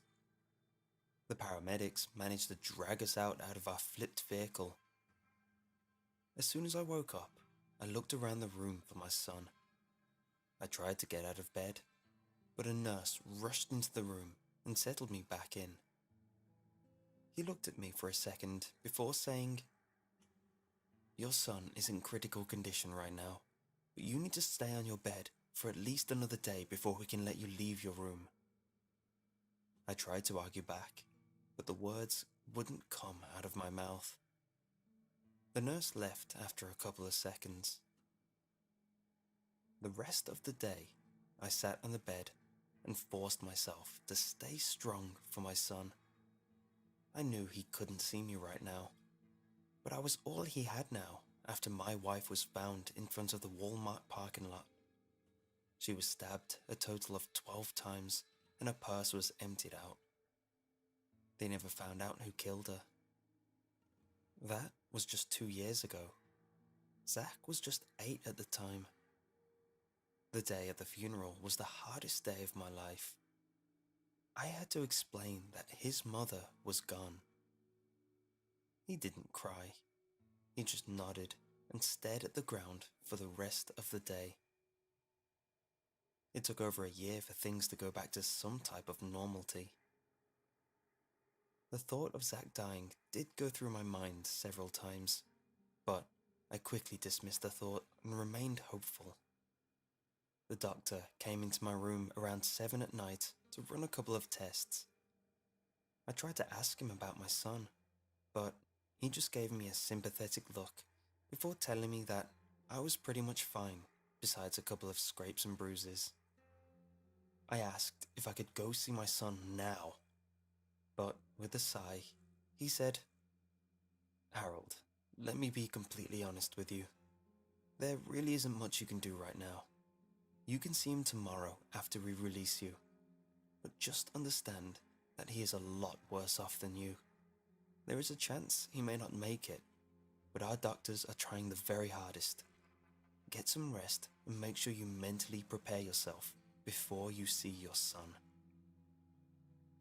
He gave me a sad nod and walked out of the room. That night, I couldn't sleep. Instead, I sat on my bed and ran through every single memory I had of Zach and me. I thought of every time we sat in the kitchen table, eating dinner and laughing. I thought of the times my wife, Zach, and I would sit on the sofa and watch a movie. And I thought of the times we cried together over the loss of his mother. That night was a mixture of half smiles and tears. At 9 o'clock, the nurse came into my room and gave me a nod before unhooking every little thing that was attached to my body. 30 minutes later, I was following closely behind the nurse to where Zach was. We stopped in front of room 437. I took a deep breath before I walked through the door and saw my son's nearly lifeless body lying on the hospital bed. Each step I took towards my son revealed more and more injuries that his small, fragile body took. His right arm was rubbed absolutely raw. His left eye was slightly opened from the dent that was now on his face, and his legs and other arms were littered with randomly placed stitches. The room started to spin, and I started to go limp, but a doctor grabbed me from behind and placed me on a seat. He handed me a glass of water before saying, "He seems a little more stable now, but these next 2 days are the most critical for him. We will have a doctor for him at all hours, and if we get any type of alert, we will definitely be there for him. You can stay with him if you'd like." I gave him a nod and told him that I was going to stay with him until he wakes up. He placed a hand on my shoulder before he walked out of the room. The next day and a half went by, and absolutely nothing happened. The doctors and nurses would stop in occasionally, but they would leave right after they finished their tasks. That evening, at 9:37, my son's heart stopped, and my whole world stopped. I saw doctors and nurses rushing into the room, but I was completely stuck on the chair. It took everything out of me to finally get out of my chair and rush up to my son, but one of the doctors held me back. I screamed, pushed, and sobbed during the 18 seconds my son was dead. For the next 2 days, I stood next to my son. I didn't sleep, eat, or drink anything.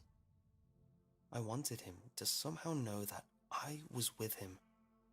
I wanted to somehow help him get out of the coma and into my arms again. At 11:14 p.m., my son finally opened his eyes and looked up at me. It had taken him 4.5 days for him to get out of his coma, and the only thing I wanted to do was cry and hold him.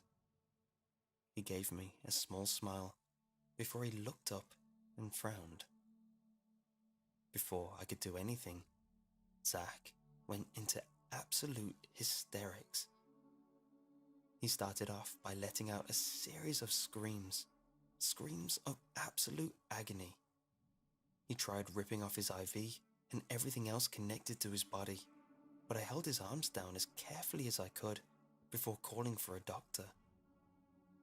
It took over 3 hours for Zach to finally calm down. It was 2 in the morning by then. I was absolutely exhausted, but I walked up to him and sat down next to him while gingerly holding his hand. I fell asleep around 5 in the morning. I woke up to the sound of Zach's voice. When I looked up, I saw a nurse carefully feeding him.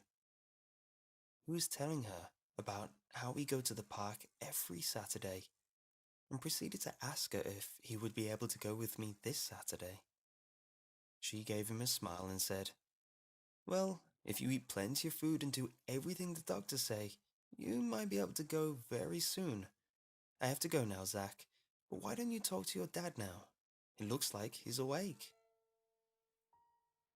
Zach quickly turned to me and gave me a smile before talking about how the doctor told him he was being extra good and that he deserves a new toy. I laughed and told him that once we were out, I would give him any toy he wanted. My son was physically hurt, but it seemed like he was back to normal otherwise. The next couple of days went by in a blur. Throughout the day, I would talk with him, read a couple of books to him given by the nice doctor, and watched a couple of his favorite shows on the TV. I felt beyond lucky. I had my son still, my one reason to keep living.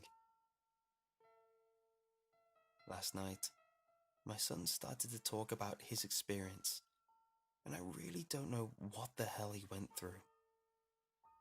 I was reading to him when he held his arm up and said, "Everything became really black, and then it felt like I was dreaming." Before I could say anything back, he took a deep breath and said, "I dreamed about when Mommy was here. We were eating dinner, but everything was quiet. Mommy and you were talking, but I couldn't hear anything. I tried to say something, but I couldn't hear myself. I started to scream, and then everything went black again." I tried to hold his hand to reassure him that he was fine now, but he pushed away and looked up at me with eyes filled with torment. His lips quivered before he continued with his experience. Then, a bright light was all around me. I started to feel warm and happy. Really happy, like when Mommy was here. I tried to move, but I was floating, and so I stayed still while I floated to where I was supposed to go. It got too bright, so I closed my eyes till I stopped. When I opened my eyes, I had to close them again because I saw the brightest light I've ever seen. It spoke to me. It said that I was dead. It told me that I was going to be here for a little while before he sent me back to you. I tried to ask him to take me back now, but it told me that I needed to stay here. He took a couple deep breaths, and a couple of tears fell from his face before he continued. I started floating again, and I was taken to another room, but this one was smaller. I waited for a long time, but Mommy came into the room. She was happy and gave me a hug, but then she started to scream. I tried to keep looking at her, but a knife kept going inside of her body. She started to bleed everywhere, and I got scared. I closed my eyes and looked away. She stopped screaming, and I looked back at Mommy. She was dying, but she told me that she loved me and that she will see me again. But she told me it would be a long time. I gave him a smile and told him that Mommy was waiting for us in a special place. That is when Zach turned to me and said, "No, not us, just me. I saw who was holding the knife. It was you. She told me you were going to another place. I'm sorry, Daddy, but Mommy is not waiting for you. She told me that you were clever enough to get away with killing her, but you can't escape death. Everybody dies, and so will you." I didn't know what to say to him. I loved my wife and son, but I couldn't handle how I became the third wheel. I knew I couldn't beat the bond between a mother and a child, and I did the only thing that would allow my son to fully appreciate me as much as he could. This morning, I went home to get my laptop. I'm back now with my son, and I'm writing this out to you guys. Do any of you guys have any proof of an afterlife? Did my son just have an awfully vivid dream? Or was what he experienced real? It seems like more of a coincidence that he would be able to place the blame on me, when the police couldn't even trace it back to me.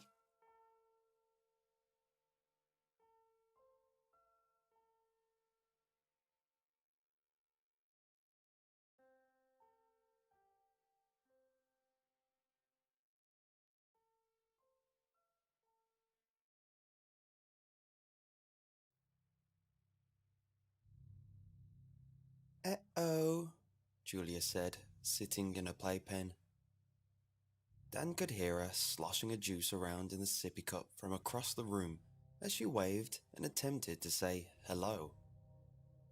"Hi, baby girl," he said, lounging in the recliner next to the fireplace and looking intently at his laptop. He gave a half-hearted wave back, still reading the news. As he switched between his multiple open windows, from a comic to stock listings to a news website, his daughter tossed the cup over the edge. He heard it hit the ground, glanced up quickly, but decided to deal with the cup later. Then he heard the rattling as she picked up one of her toys. "Eh-oh," she said again. Her wave communicated to her father by way of rattling. "Hi again, beautiful," he said, offering a half-hearted wave back in the general direction of the playpen. He couldn't remember being this tired since Julia had been born. Despite the loss of sleep, the general frantic energy his adorable ball of joy seemed to possess was contagious. With Lisa gone for the weekend, though, the girl was taking a toll on the young father. He'd spent that morning trying to teach her to play catch, her still developing arms reacting on a significant time delay from reality. Then they'd gone to the park for a picnic, after an hour and a half of preparation, only to have to rush back home when it started raining. Some ridiculous series of videos featuring badly computer-animated insects dancing to Mozart had dominated her afternoon, and by extension, his. Anytime he wasn't shaking his booty to Wolfgang's fat beats, Julia would start crying. She'd gone down for an hour-long nap around 4 p.m, but that seemed to supply her with more than enough energy to try talking for the next 4 hours. Now, at 9 p.m, Julia was up later than some teenagers. If Lisa were home, Dan knew the girl would already be sleeping soundly in her crib. But Dan took the electric razor approach to bedtime once in a while, let the batteries run out completely. The only catch was, his batteries were running out too. He hoped hers went first. He closed his eyes for a moment and thought about calling Lisa. As the home's main breadwinner, she had her district meetings a couple times a year, but he knew that the events tended to be half vacation. He didn't want to bother her. He jerked his head back up. No, he was not going to pass out before his toddler. Maybe Julia could recharge his batteries a bit though. Slamming his legs down to shut the recliner and jumping to his feet, he turned on his play voice. "Hey there, girl. Wanna try—" "Eh-oh," she cried, standing against the back of her playpen and gleefully waving her rattling, psychedelic-covered stuffed butterfly.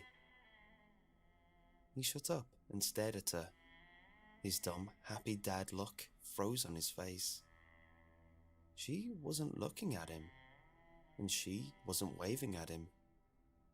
She was facing the hallway to his right, on her end of the room, which led to the bedroom, nursery, and bath.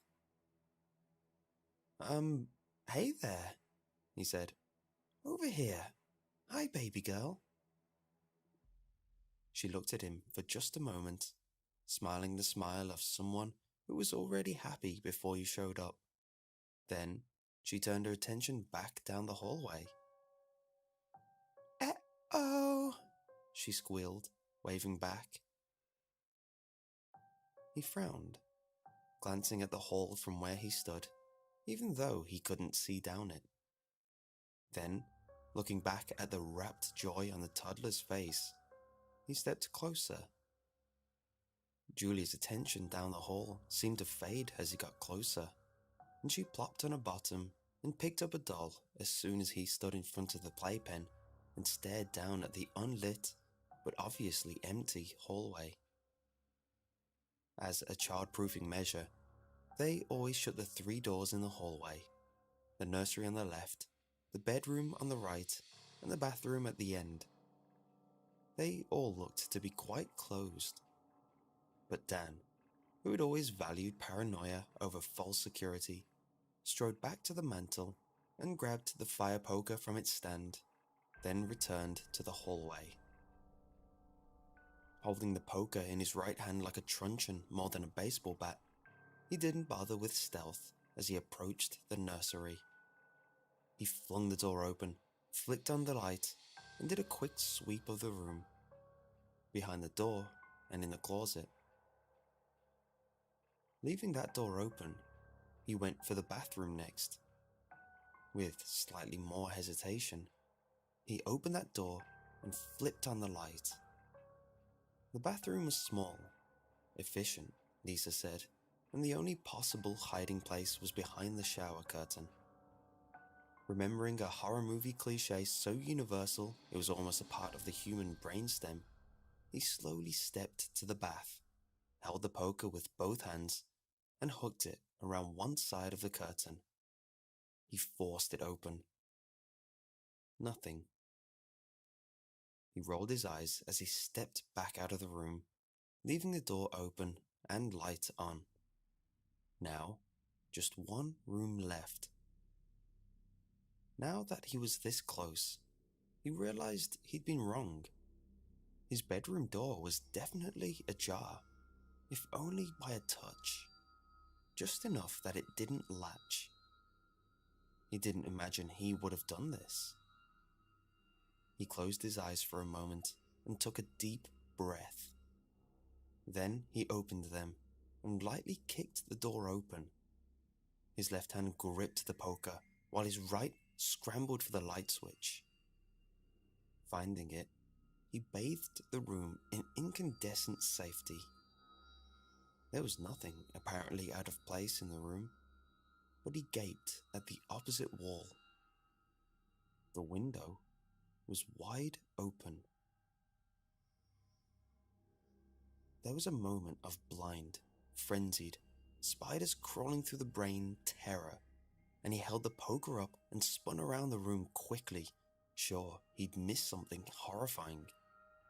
Then, as he saw the damp floor, he realized it hadn't been raining for hours, he remembered.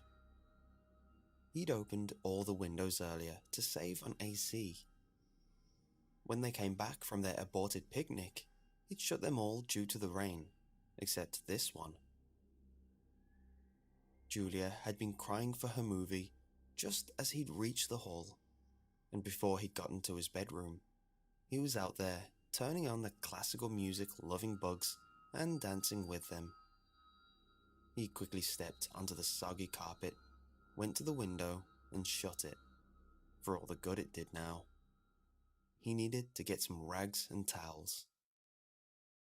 Leaving the third door open, he started back down the hallway, eyes locked on Julia playing in her pen.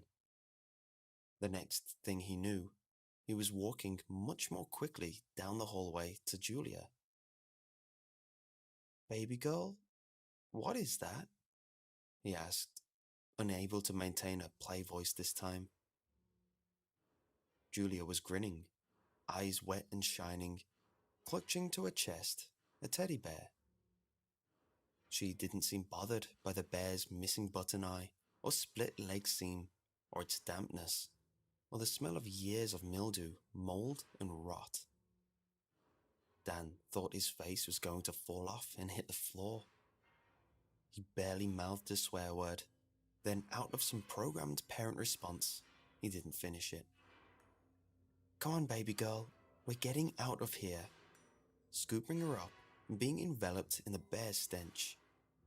He wanted her to let go of it, but didn't have any intention of sparing the time to fight with her. He held her with one arm and fished in his pockets for his keys. They weren't there. His already fiery panic almost consumed him. Before he remembered, he'd left them on the bench by the front door. He made it to the door in 3 long strides, grabbing the keys and forcing his feet into some already tied shoes, not bothering to pull the backs out from under his heels.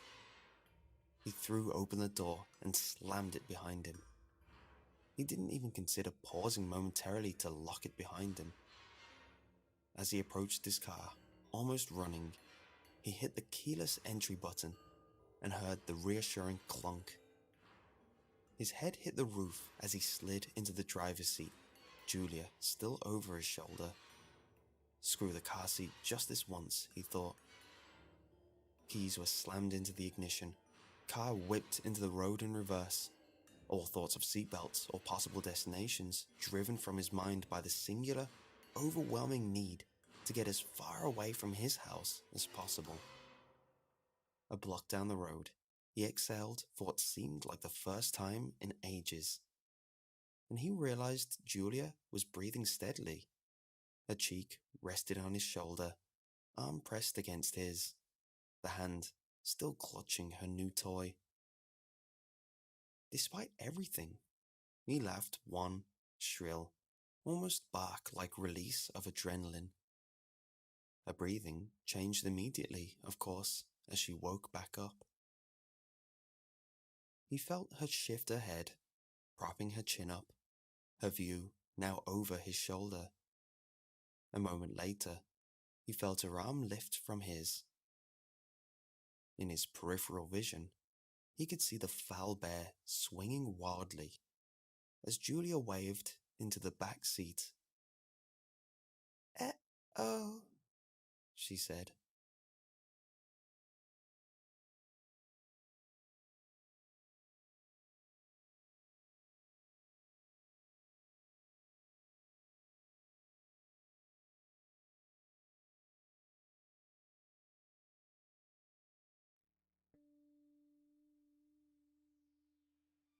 Life is supposed to be better after graduation. You walk across that stage, grab your diploma, and then you're welcomed into the real world with open arms. All those parties, all the cheering, all the gifts, all the congratulations you get. It's all supposed to represent the new world you're about to join. I mean, you just made it through the hell of high school, 4 years of stress and drama, and now you're finally free to be an adult. Life after high school isn't what you think it is. They don't tell you everything. They don't tell you the real secret of the world, of society, of what life is truly about. They don't tell you about the never-ending cycle of money, the endless grind to make a buck. They don't tell you about greed. If I had known, maybe I would have been better prepared for the time after graduation. Maybe I wouldn't have been so self-righteous, and maybe I wouldn't have ended up where I am now. Sleepwatching, the newest way to make some quick cash. Manny told me about it. Old good-hearted Manny. He meant well. He really did. I mean, he has been my best friend since freshman year. He didn't know what would happen. We both experienced the newfound struggle for money after graduation. We're just kids. Lazy, stuck-up kids. We thought that we were too good for some entry-level job at McDonald's or Walmart. We wanted something that was going to bring in money quickly and easily. So, him being the best friend that he is, he looked around online. It didn't take him long to find exactly what we both wanted. He found sleep watching, a job in which you get paid to do absolutely nothing. "Ollie, all you have to do is sit there and stay awake," he had texted me. The way he explained it, sleep watching would be the easiest job on earth. And just like most things that end in disaster, it seemed too good to be true. So, me being exuberant about my brand new job opportunity, I raced to my computer with all the excitement of a boy who had just found Wonka's fifth and final golden ticket. Didn't talk to anyone else about it, just sat down at my desk, launched Chrome, and began looking up the wonderful world of sleep watching. You see, it's a pretty ingenious idea. People are afraid of being alone. With how connected the world is these days, they can't stand the loneliness of the night. So, of course, these people would pay extremely well just to have someone sit up with them while they rest for the night. Sleep-watching.net, as I found out, is the premier place to get all of your sleep-watching needs. Just apply to join as a trusted watcher, and in a few days be matched with a sleeper in need. I signed up that day. Oliver Twitch, I typed into the bar, putting in information you shouldn't put into any website. I assured myself though, I understood that sleepwatching.net needed to do a security check on me, make sure I wasn't joining for any nefarious reasons. It took a few days for the acceptance email to finally come in. I remember getting it, how I had been refreshing my email endlessly, just waiting for the green light to pay dirt. I immediately logged into the website, and to my surprise, I already had an alert from a sleeper in need. In that moment, I wasn't thinking. I just knew that someone was willing to pay me. I clicked on the link, and it gave me a brief profile of the sleeper who wanted me.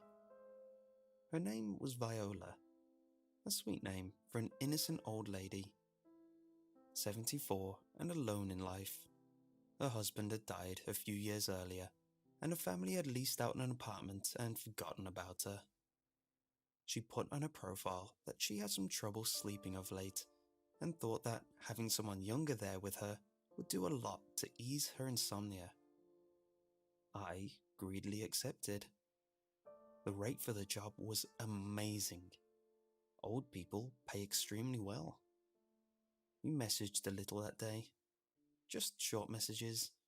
She wanted to make sure I was okay with the job and the pay. All she needed me to do was to be on the webcam feed. She said she was fine with me doing anything else during the night. It had been around noon when we talked, so I decided to take a nap.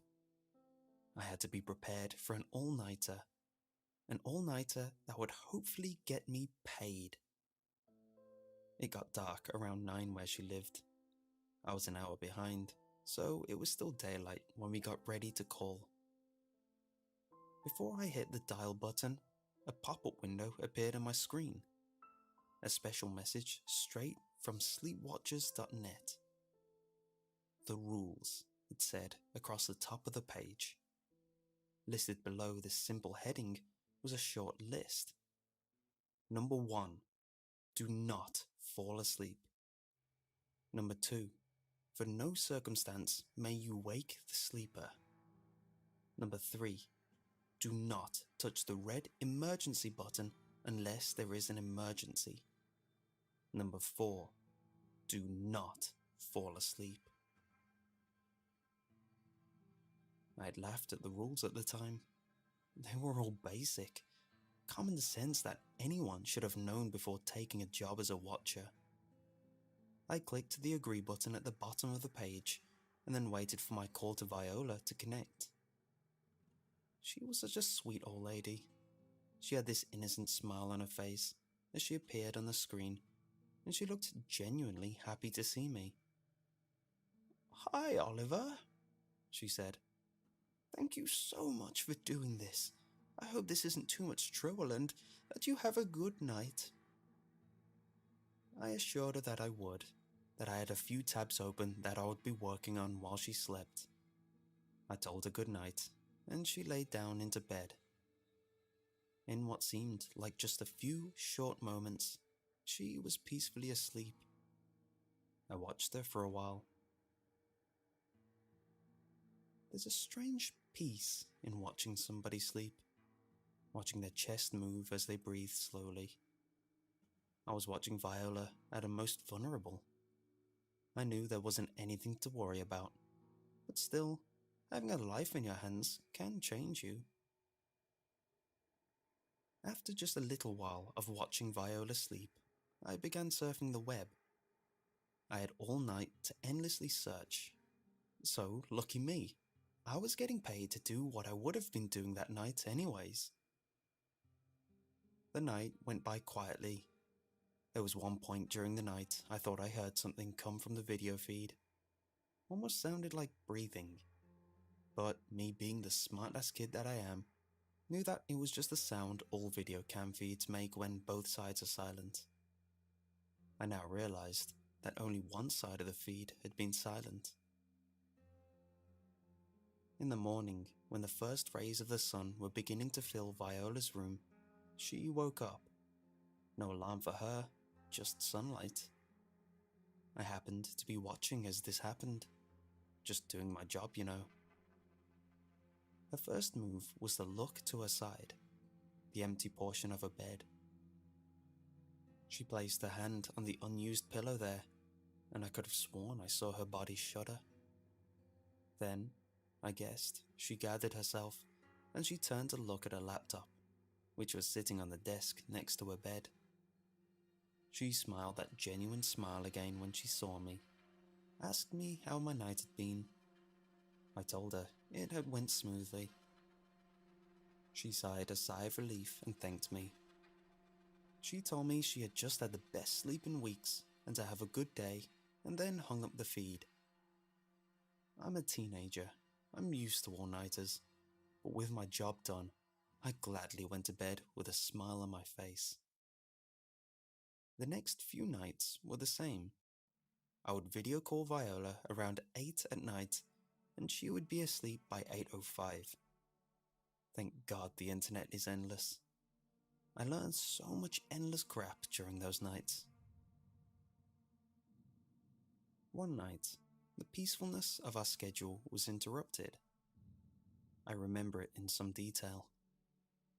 Viola woke up around 3, drowsily nodded at me, and headed to the bathroom, which, from the camera angle, I could see was connected to the bedroom by a small door on the other side of her bed.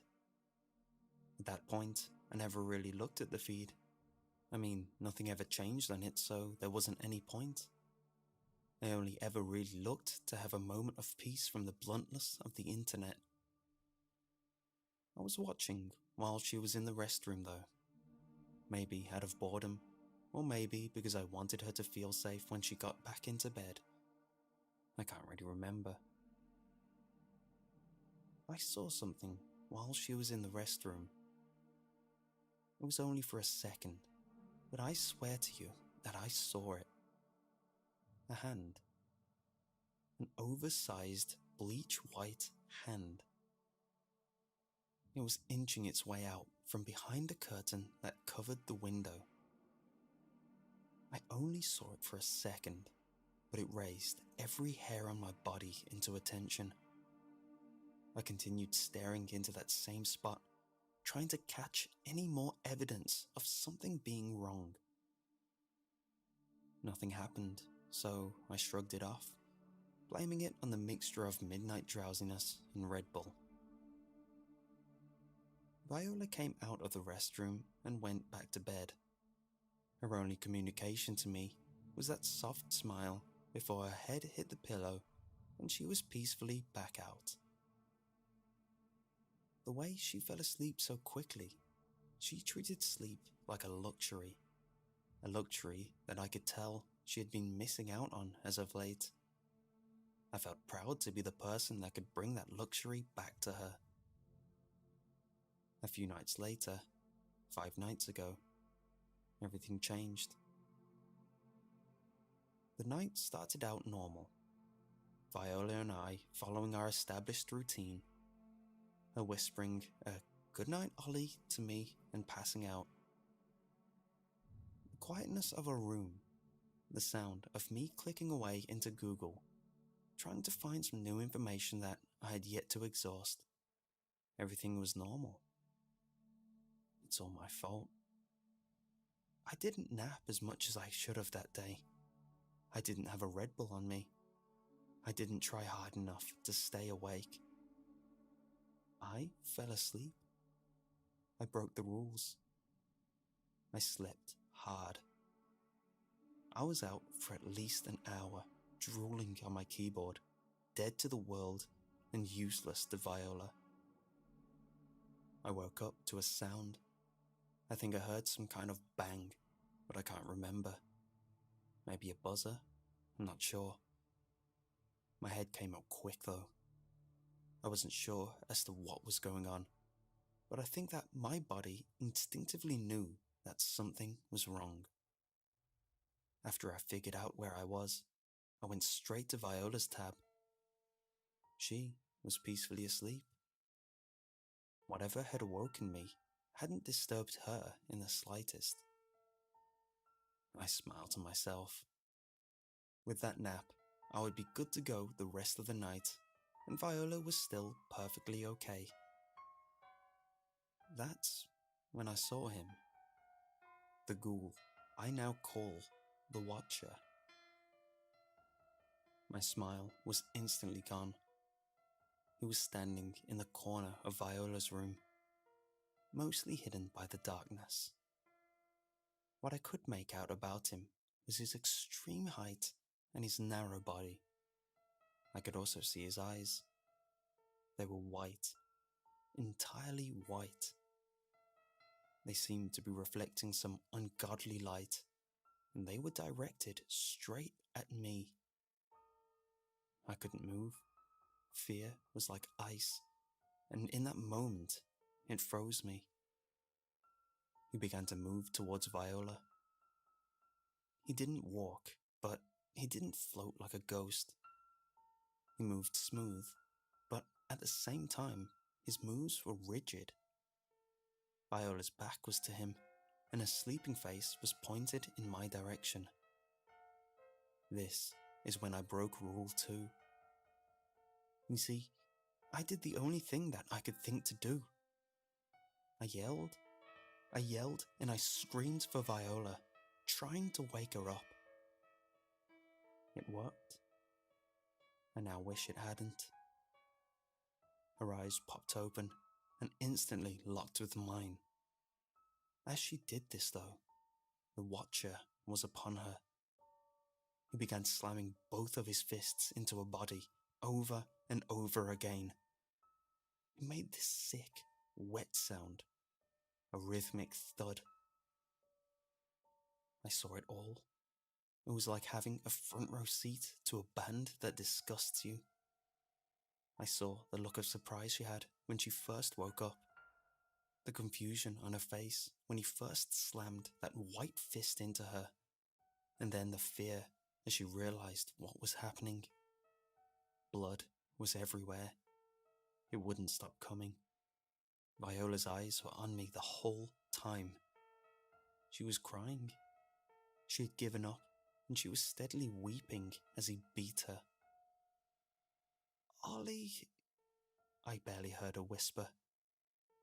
"Help me." I tried to do the only thing I could. I grabbed the mouse and clicked on that red emergency button, the one that's supposed to be used only during emergencies. It didn't work.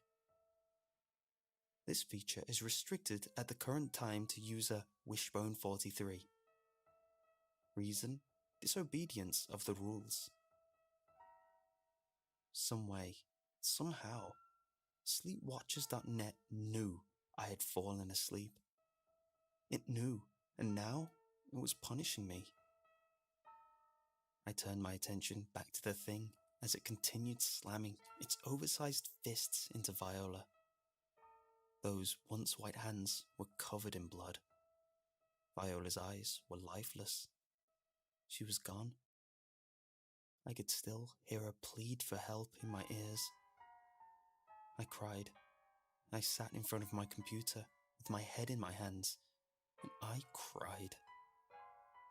Viola died because of me. An innocent old lady died because I couldn't keep my stupid little eyes open.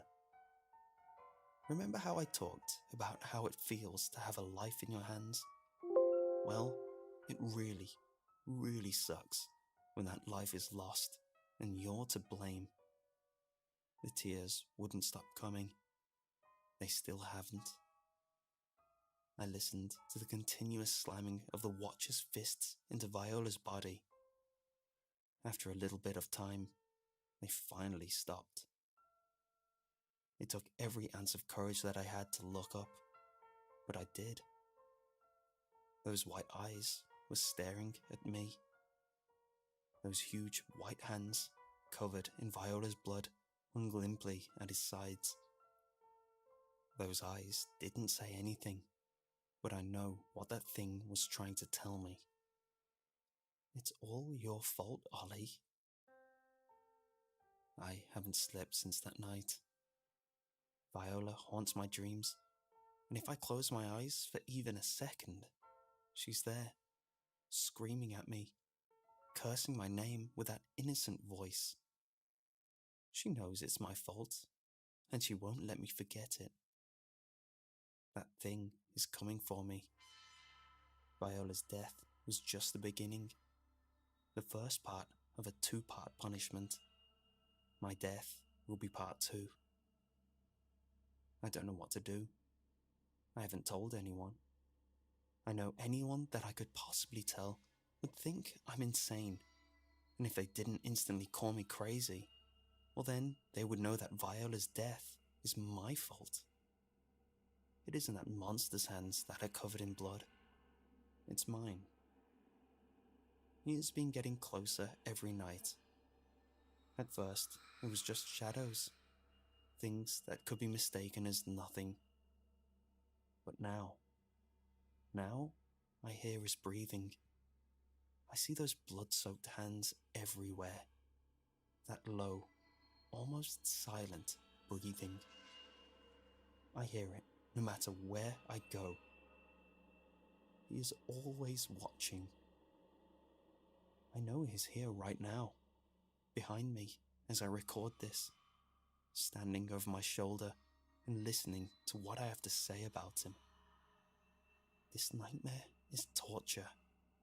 I'm going to go insane soon if I don't sleep. Please, I need help. I'm begging you. I will give you everything I own. Just please, go find my account on Sleep Watchers. Please be my watcher. I won't make it through another night without one. Don't let me die. Don't fall asleep.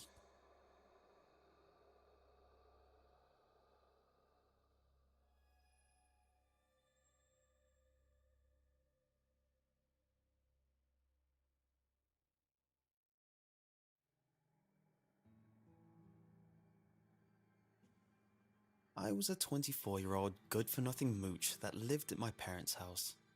Well, that's what my father said to my mother in the bedroom late at night. Of course, maybe, if they didn't continue to give me a $50 allowance a week, I would have probably tried to find a job sooner than that. I really didn't feel right about accepting the money, but you have to be downright stupid to refuse free money. The next day, my mother asked me if I could at least start putting in applications. She was tired of defending me, and honestly, I was tired of listening to them argue. That afternoon, my mom drove me to the heart of downtown Nashville, Tennessee. She figured there were enough part-time opportunities for me. The first place I went into was a small candy shop called Rocket Fizz. The manager was nice enough, but she did tell me that they were fully covered in terms of staff. She said she would let me know if they ended up needing anyone else. After purchasing a couple of sweets, I walked out of the store and mindlessly walked around for a couple of minutes while shoving sour gummies in my mouth and taking drags off of my cigarette. I walked up to a crosswalk, and while waiting for the light to turn green, I saw a "Now hiring, no experience necessary" sign on a small white building called Cafe 1987. When I walked inside of the coffee shop, I looked around and saw that it wasn't really anything special. It looked like almost every single indie coffee shop out there. Small wooden tables, uncomfortable looking chairs, and the smell of roasted coffee beans filled the air. The barista behind the counter looked at me with a smile before handing me a menu and asking, "Would you like to try our mango smoothie? They're absolutely delicious and made with natural ingredients." I shook my head and said, "No, I saw the sign and I was wondering if you guys were still hiring." He looked uneasy for a second before asking, "Are you sure you don't want to try a mango smoothie? It's absolutely amazing to drink in this hot weather. It'll keep you healthy with all the vitamins inside. For today only, it's actually $3, so I highly recommend it." I shook my head again and asked if I could just have an application. At first, it looked like he was getting more and more disappointed. The more I looked at his face, the more I realized that it looked like he was getting older. His thick brown hair started to fall out and was replaced with frail white hair. I started to panic and put my hand on his shoulder and asked him if he was okay. "Are you absolutely sure you don't want a mango smoothie? It is the best for health and you will notice yourself getting younger." Quickly, I took a $5 out of my wallet and slammed it on the counter and nodded my head. The man let out a sigh, turned around, and started making the smoothie. Once he finished, he turned around and handed it to me. He looked young again, but he still had a nervous look on his face. I mean, it looked like the man was 5 seconds away from death. I took a small sip and gave him a nod. I was still scared out of my mind, and the only thing I wanted to do was get out. I grabbed the smoothie out of his hand and started walking out of the door when I heard him whisper, "I'm so sorry." I turned around and looked at him, but he was staring at me with a blank look on his face. I turned back around and tried leaving, but my hand kept sliding off of the door handle. Scared and frustrated, I shot my arm out as hard as I could towards the door, but a pain erupted deep inside of me.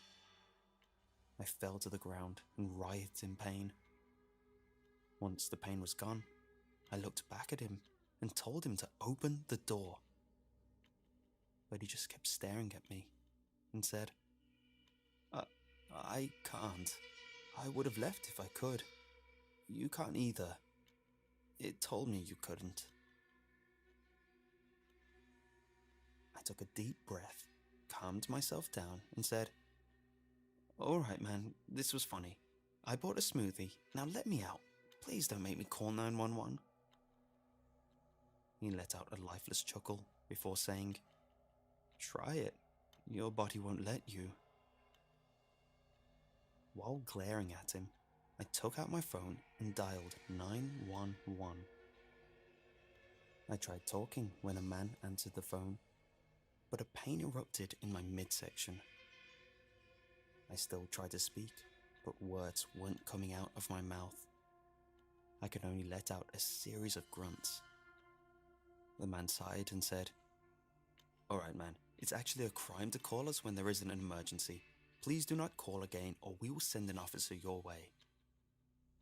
He let out another aggravated sigh after I let out another grunt and disconnected the call. After a couple of seconds, the pain passed. I tried dialing 911 a couple more times, but I couldn't even force myself to dial the numbers out. The pain would just come back stronger and stronger. The last time I tried, it felt like my stomach was going to rip open. I could see my chest starting to poke out in random places. I ended up throwing my phone against the wall. My phone is broken. The barista was a nut job and didn't know how to leave. I sat on one of the chairs and looked out the window. A couple of people walked past the window, but every time I tried banging on the window to get them to help, the pain would come back and I would, once again, fall to the ground until it passed. The last thing I remember before I blacked out was the barista walking towards me, grabbing my head, saying, "I'm sorry," for the second time, and slamming my head repeatedly against the wall. I woke up to the worst headache I've ever experienced and a whole new set of clothes on my body. I was in the same outfit the barista was wearing: a yellow shirt, blue jeans, white tennis shoes, and a solid green apron with Cafe 1987 written in the middle of it. My name, David, was sewn into the top right corner of the apron, and what seemed to be a small menu sat next to my right hand. Handbook for the Cafe 1987 employees was written on the front of it. Curious, I flipped it open and saw that only one thing was written in the middle of the left page. Today's special is hot cocoa, good for the soul. Will make your warm nights warmer. It will make you feel younger. The right side was completely blank. I slammed it shut and stood next to my new co-worker. I tried to speak to him a few times over the course of the day, but he never said anything back. He just lifelessly stared at me while I spoke to him. The day ended and the next day came. A new menu would be in my hand every morning. I didn't know where the menu came from. I even tried to stay up all night a couple of times to see who gave us the new menu. But each time, the pain would come back, and I would fall asleep as the pain went away. My body started getting weaker. My bones started feeling more fragile. My movements became slower. I knew what was happening to me. My body was getting older. Minutes turned to days, days turned to weeks, and weeks turned to months. I lost track after the 8th month. My body was failing on me, but the other barista was completely fine. He kept drinking the drink of the day. I noticed something squirming around in my body. Sometimes it would be deep inside, mingling with my organs, while other times it would rest on top of my bones. Every time I did something that was deemed against the rules, the pain would come back, and I noticed that it was the cause of the pain. Don't ask me why I didn't die of starvation or thirst. Nothing made sense to me then, or even now. I just know that I completely lost it yesterday. The thing was squirming a little more than usual, and I could feel every time it would move even an inch. Finally, it rested under the skin of my chest. I quickly grabbed a cloth napkin and put it in my mouth. I took my wallet out and grabbed my credit card out of my pocket and held it with my left hand. With a muffled scream, I grabbed the skin around the thing and pulled as hard as I could. Pain erupted from my tearing skin, as well as from whatever was in my body. I almost gave up halfway through, but I knew it was the last chance I had to live. I used my left hand to jam the credit card as hard as I could into my chest. After several excruciating seconds, I finally managed to make a tear in my chest. I held the thing down in my chest so it wouldn't be able to slide away and slammed the corner of the card into the exposed flesh. Once I got to a sizable gash, I threw the card on the ground and used both of my hands to rip off the rest of the skin around whatever the hell that thing was. As my skin tore free, the thing came with it, and I could finally breathe easy. I quickly got up and watched it slide out from underneath the torn off slab of skin. It was the same colour as the liquid that was in the cup I left on the table, the damn mango smoothie. I looked back at the barista and noticed, for the first time, every part of his exposed skin was moving ever so slightly. I wanted to help him, but I knew it was impossible. Without a second thought, I ran out of the door and didn't stop running until I was a good distance away. I felt something vibrate in my pocket, and I almost had a heart attack right there. I thought it was back inside of me, but it was just my phone. The phone I threw against the wall and broke. Nervously, I answered the phone, and my mum asked where I wanted her to pick me up since it was 3 hours since she dropped me off. I told her I would take a cab back home. I walked around for about 30 minutes. It felt like it had been an eternity since I was outside, and it felt great. I walked into a McDonald's and walked into a restroom. I looked in the mirror and saw that I was no longer older. I was also wearing the same clothes I was wearing before I went into the cafe.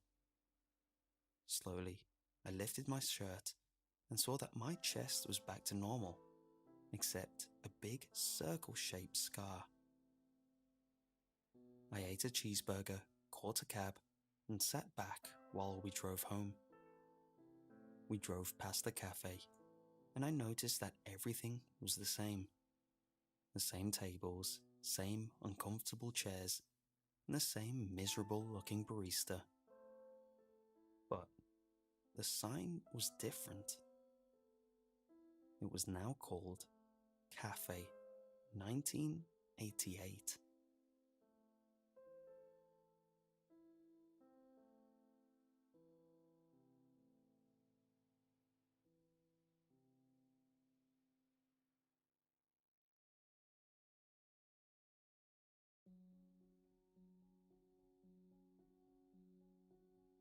As the title says, I sold my soul for a dishwasher. It seemed like a solid trade at the time. It was online. A guy was selling it on a local for sale site, and the guy wanted like £200 for it. I don't have that kind of money, and I asked if he'd be willing to go any lower. In a joking manner, he suggested that he'd sell it me for my soul, and even including free shipping and installation. Sweet, sign me right up. He emailed some documents, which I didn't even read. I signed, and the next day, 2 men showed up and installed it. I was pretty smug and assumed the guy just needed to get rid of it and had a sense of humor. However, it's since come to light that I may have actually given away my soul. Oh, and souls are real. Who knew? Not me. Being soulless seems to come with a few side effects that have slowly but surely begun to impact my daily life. I don't dream anymore. Instead, each and every night, I find myself entering a pool of nothingness that I can't quite describe. I don't really have much passion for anything. Not that I was the most passionate guy around before. I'm what you'd call a go-with-the-flow type of guy. I don't laugh or cry. I'm never happy nor sad, angry or excited. Everything is inconsequential. Nothing has meaning. I just am.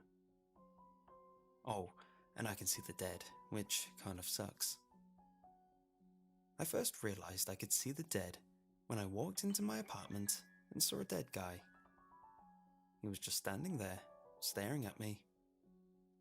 It was pretty horrifying, honestly. I don't know how I knew he was dead. It was just an instinctive feeling I got. Plus, he's sometimes slightly transparent, which is a bit of a giveaway. He doesn't really talk to me either. He just walks around the apartment, looking pretty mad. I guess I would be too. I learnt from a neighbour that he died from a heart attack caused by Viagra, and that the girl had freaked and bailed on him without calling the cops. Took a few weeks for him to be found too, when the apartment began to secrete a rather unique stench. He's still stiff down there. Naked too. It's uncomfortable, sure, but I don't exactly have the means to move somewhere else. Truthfully, he's kind of a chill dude, as far as the dead go.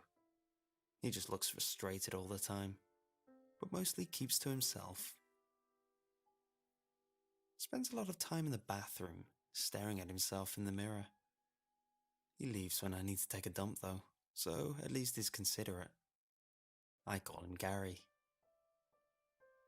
Besides my ethereal roommate, the dead mostly wander around doing nothing. They can't really interact with anything, which I guess is pretty dull. There's not as many of them as you might think, because I suppose most of them move on to the next place. They're not all like Gary either. The vast majority that I've seen have disturbed me beyond measure. Burnt, walking corpses, forever crying out and yelling and screaming in agony. Fathers and mothers following their families, crying out to be noticed, begging to be able to tell their loved ones that they're still with them, but having absolutely no way to do so. The children are the worst. They don't have the means to understand what has happened to them and spend their days wandering the busy streets, reaching out for a helping hand that can't even perceive them. It would be tough to watch, were I not, well, soulless. Anyway, I decided that it's time to get my soul back. It's more of a principle thing than anything else. I don't like the thought of someone playing with it, touching it. It grosses me out. Plus, there's the whole eternal damnation thing, which is pretty daunting. The dishwasher has also started leaking and I didn't exactly get a warranty. I hadn't managed to make much headway getting it back. There's not much solid information out there about reclaiming souls, believe it or not.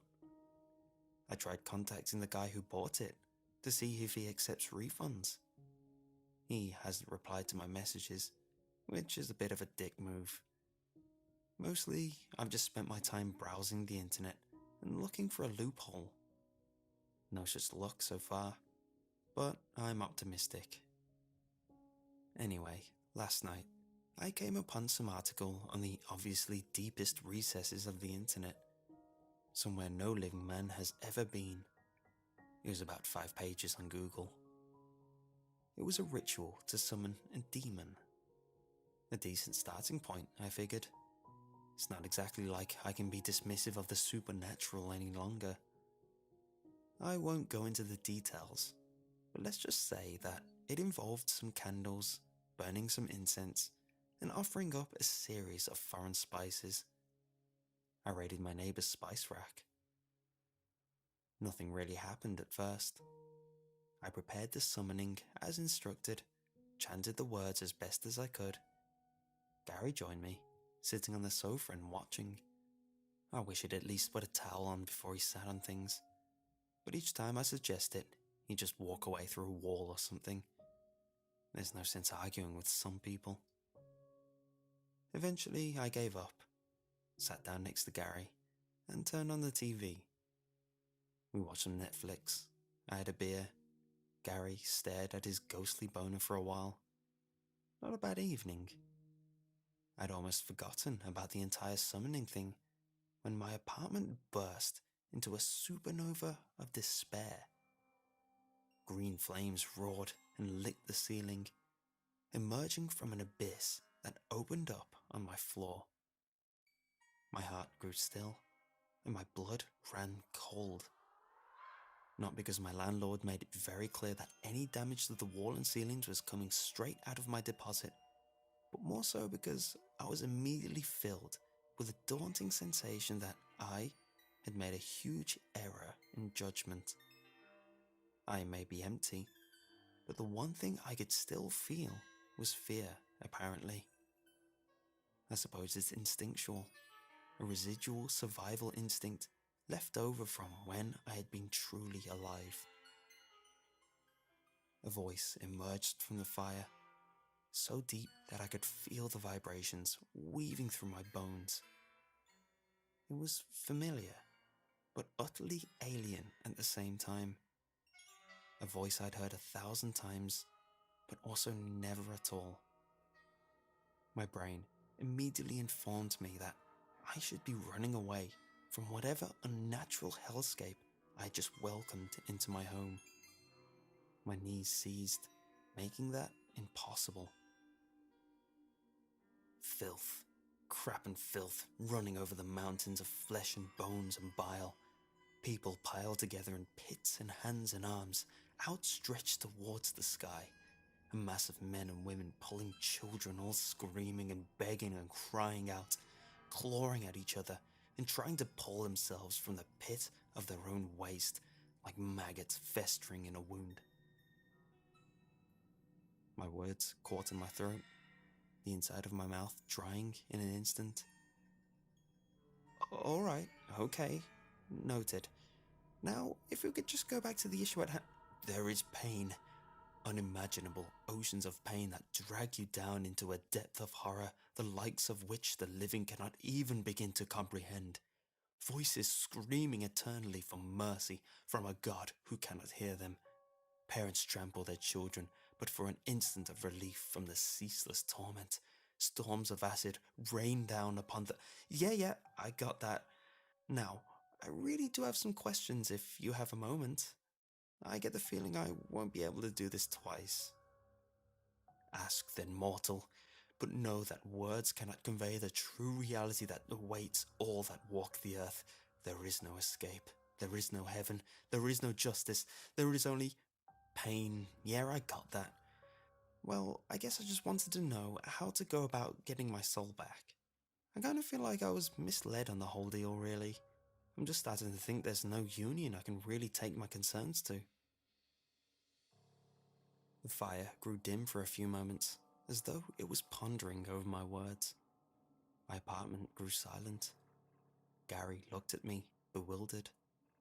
He apparently deemed what was occurring more important than his eternal erection. You summoned me here, mortal, for such a petty concern as a soul.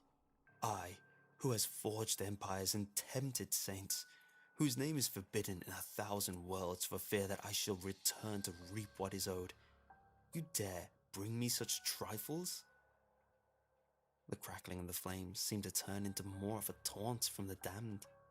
I could see faces within them, writhing out with mouths outstretched, howling into eternity. Some looked at me with pleading eyes, as though I was a savior to free them from this misery. Others had no eyes at all. Only he whom has claim over your soul may return it, and only from his own free will. Souls cannot be stolen or claimed. They can only be given freely. Okay, that was something I could work with. I stood up, took a few steps back from the flames, cautiously. I hadn't thought about how I was supposed to end this summoning, because I honestly hadn't expected anything to come from it. Hindsight can really bite you, I guess. The laughter grew louder until it filled what felt like the world. Winds howled outwards, carrying wails with them that each told the tale of a different torment. A few beads of sweat began forming on my brow, my stomach turning into knots. Who holds your soul, I cannot say, mortal, but you have more pressing matters at hand. You may be soulless, but you will still feel every single one of the sweet pleasures that damnation has to offer. You will come with me now and taste the sweet nectar of true suffering. From the black abyss that covered the ground, an outstretched hand emerged, the palm larger than my head. Its skin was ashen grey, cracked with veins of pure fire. The nails were sharper than knives and scratched deep grooves into my wooden floor as the beast pulled itself upwards. You are mine now. You will come with me, willing or not. There is no escape. You will witness firsthand my dominion. I will tear you limb from limb and then reform you whole to experience it all again. Your memories of life will fade, and only suffering will... Gary stood from the sofa and walked towards the abyss in all his naked glory. He raised an outstretched hand, from which a pillar of light shot forth and almost blinded me. I can still see spots. The beast roared and screamed, its arms shedding into dust and falling into the darkness. The flames withdrew with it, and with a sudden gust, the whole vanished into nothingness. Gary looked at me, shrugged, and walked into the bathroom to stare at himself in the mirror. I didn't ask. So that was yesterday.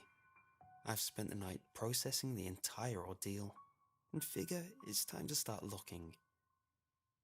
So, if anyone knows a guy that trades used appliances for souls, let me know. I'm open to suggestions as well. If anything develops, I'll be sure to let you guys know.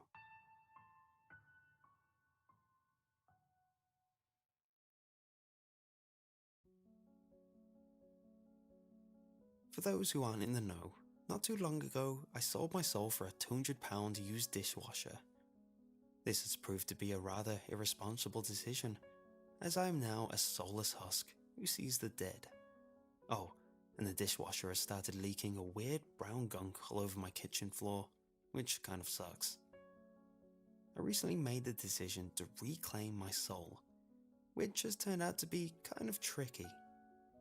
So far, my endeavours have led me to summoning a demon in my apartment who attempted to drag me back to hell and violate me. Don't worry, my naked ghost roommate Gary vanquished him, I think. He has a permanent ghost boner. It's super weird. Anyway, it turns out that the only way to reclaim my soul is to be given it back by the guy who I traded it with. Simple stuff, surely? Not quite. I've been unable to contact him online because the douche is ignoring all of my messages. That pretty much exhausted all of my options, so I decided it better to just embrace the soulless lifestyle. Sure, it has its flaws. I now couldn't leave my apartment without witnessing a parade of deceased souls, and the floorboards inside my apartment, where there had briefly been a portal to hell, now leaks the tears and howls of the damned. But I guess nothing's perfect. I could grow accustomed to the dead, and I'd already covered my floor with a nice new rug that muffled most of the cries of the condemned. Things were looking up. That is, until I made a solid breakthrough in the search for my soul through my exceptional perception, cunning and intuition. The newspaper ad read, "Need new stove? Perhaps fridge freezer? Call now. We'll accept best offer. Now accepting souls." It seemed a bit too on the nose to be a coincidence. I made the call, got an address, and embarked on my journey of soul reclamation. Gary joined me, and I sensed this was just another average Tuesday for him. Our journey took us to a downtown marketplace. It was early morning, and the place was filled with people setting up stalls of strange meats and fish, novelty decorations, and knockoff clothes. The dead were everywhere. Gary approached the one, a weeping woman who stood in the middle of the walkway. She was dripping wet from head to toe, her skin a strange tint of blue, and her arms slashed from wrist to elbow. He stood in front of her, presenting himself. She stopped weeping, looked Gary up and down, and proceeded to continue weeping whilst walking away. Gary looked like he let out an inaudible sigh. I guess even in death, rejection is hard. Undeterred, he walked over to another. I decided to leave him to it. You do you, Gary.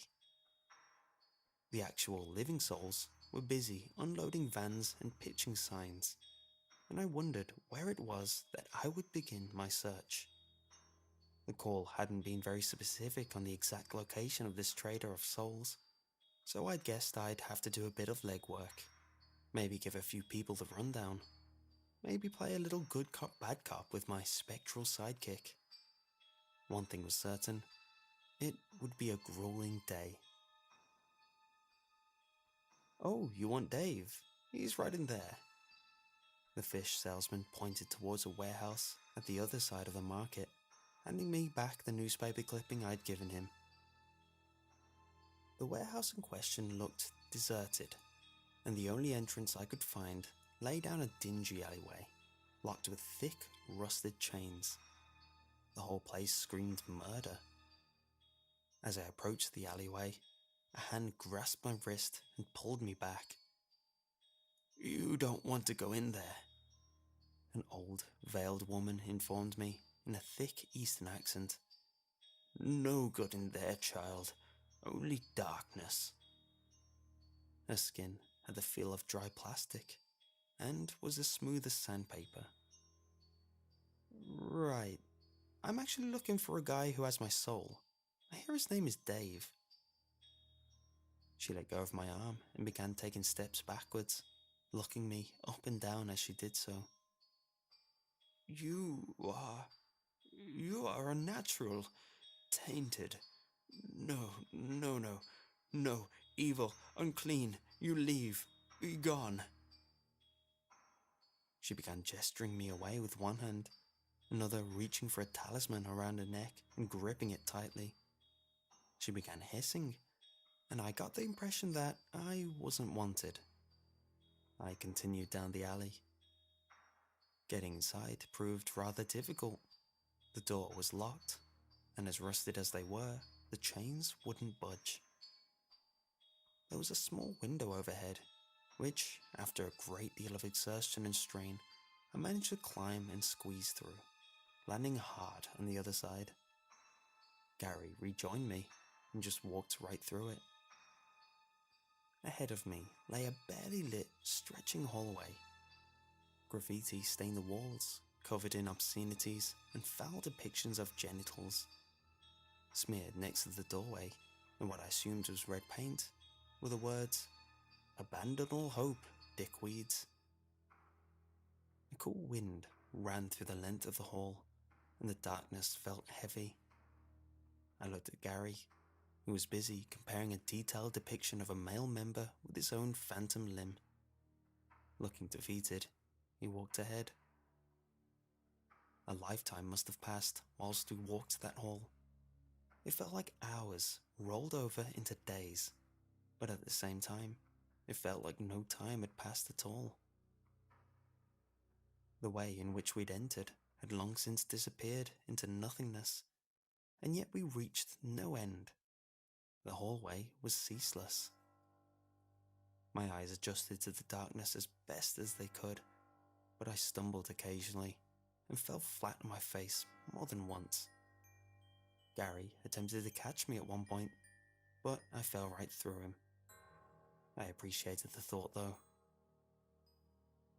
After a long while, or maybe just a few minutes, I suggested we should probably turn back, and that no good would come from walking down that hallway forever.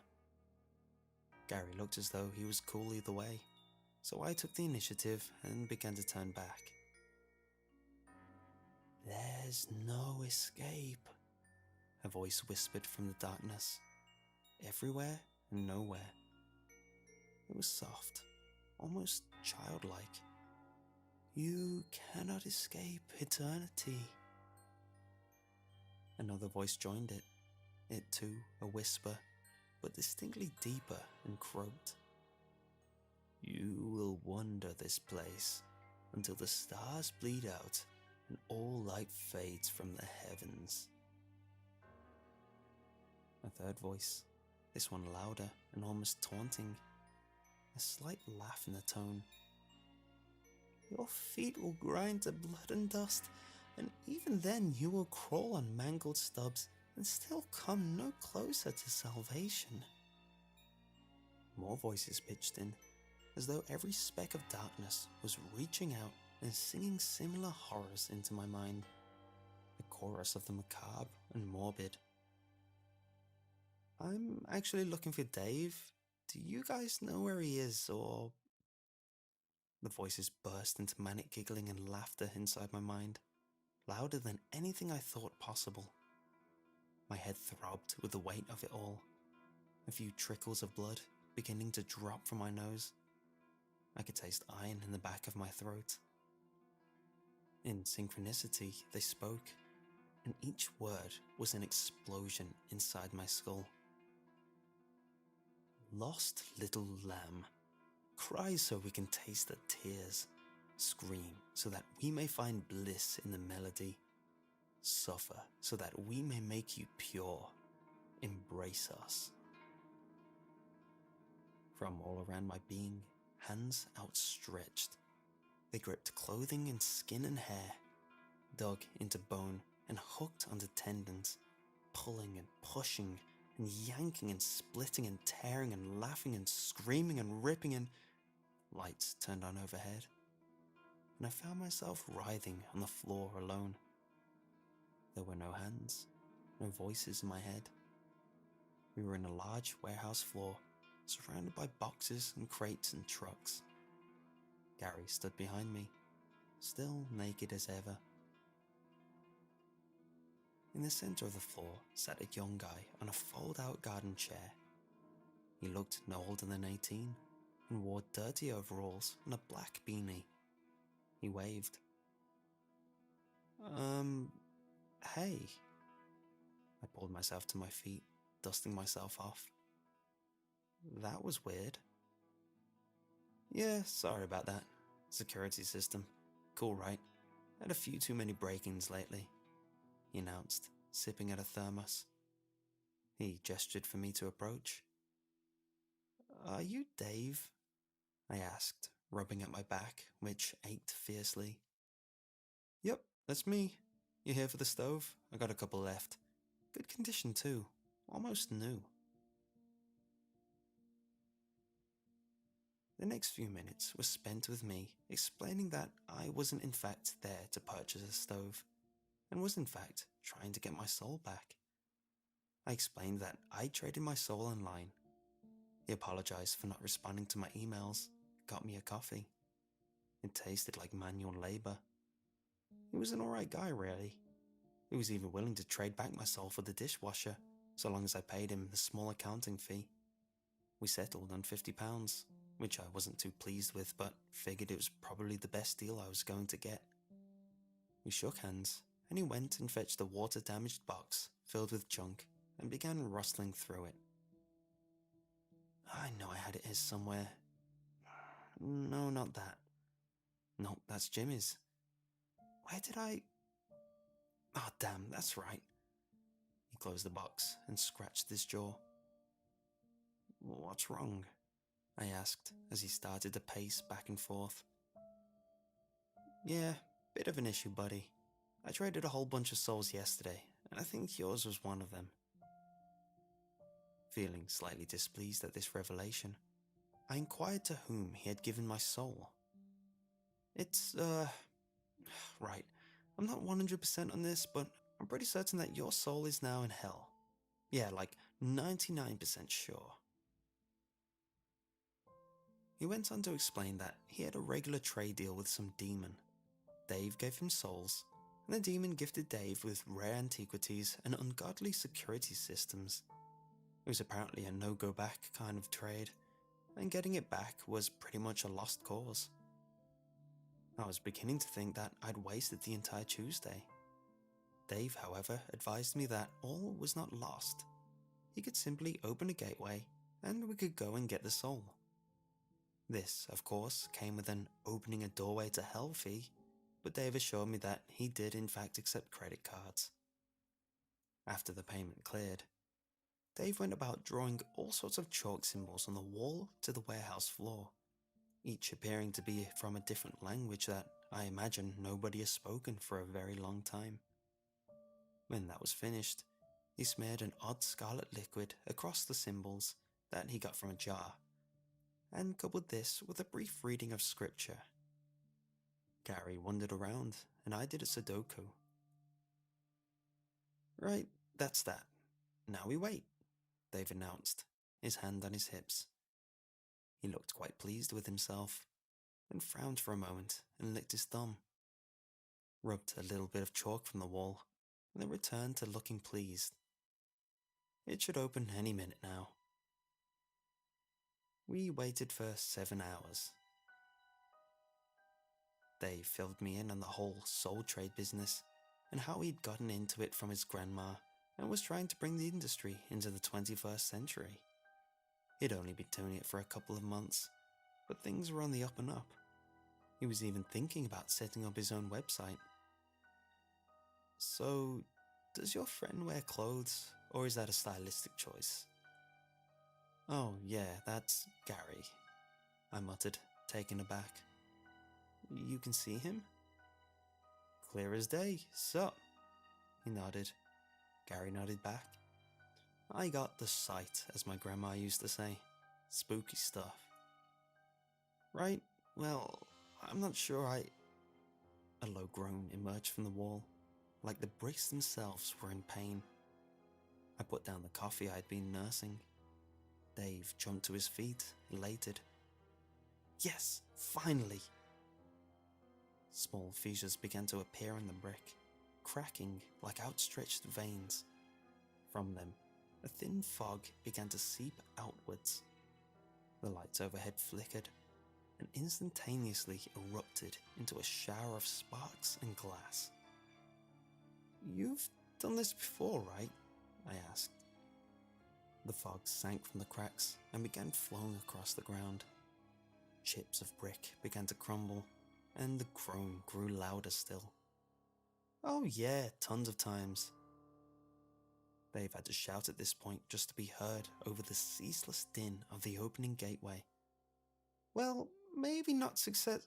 The world as I knew it exploded.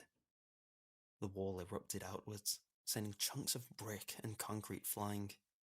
Dave flew with it. Dust and rubble and blood spraying from where he had been standing. Where there had once been a wall, a gaping hole into nothingness now stood. A swirling vortex of foreboding darkness. The air all around began to move towards it, like water down a plug hole. The ground beneath my feet was gone before I knew what was happening, and I found myself falling through the air towards the vortex's gaping maw. I was pulled ever inward, swirling and screaming and howling into the madness of it all. And then I wasn't. I was on the floor, in the warehouse, where I'd been only moments ago. For the second time, I stood and brushed myself off, and coughed up what 9 out of 10 doctors would call a concerning amount of blood. Disoriented, I reached for my coffee and took a sip, which I immediately spat across the ground. It tasted like crap, like actual feces. I threw the cup on the ground and looked around. Yeah, I was still in the warehouse, but everything seemed slightly off. The walls that had once been slightly dirty were now layered in a thick coat of rust. The air was heavy and dense, and the ground was coated in a fog that had seeped through the walls earlier. The gateway was gone. and the wall that stood where it had been was coated in all manner of filth. I could see my breath escape my lips, and my whole body shivered in the cold. Shadows darted around the peripheral of my vision, and the groan that I had heard earlier was now a steady hum in the distance. Ever so faintly in the distance, I could hear screaming. Gary stood beside me. I swallowed hard. The only comfort I could find in the moment was that Gary looked as disinterested as ever. He began to walk forward, and I followed. I descended into hell, guided by my own fully erect Virgil.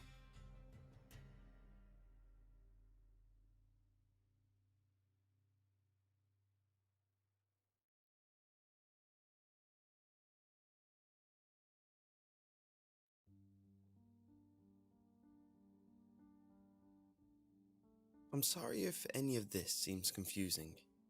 To be honest, it is not easy to explain the concept of multiple universes.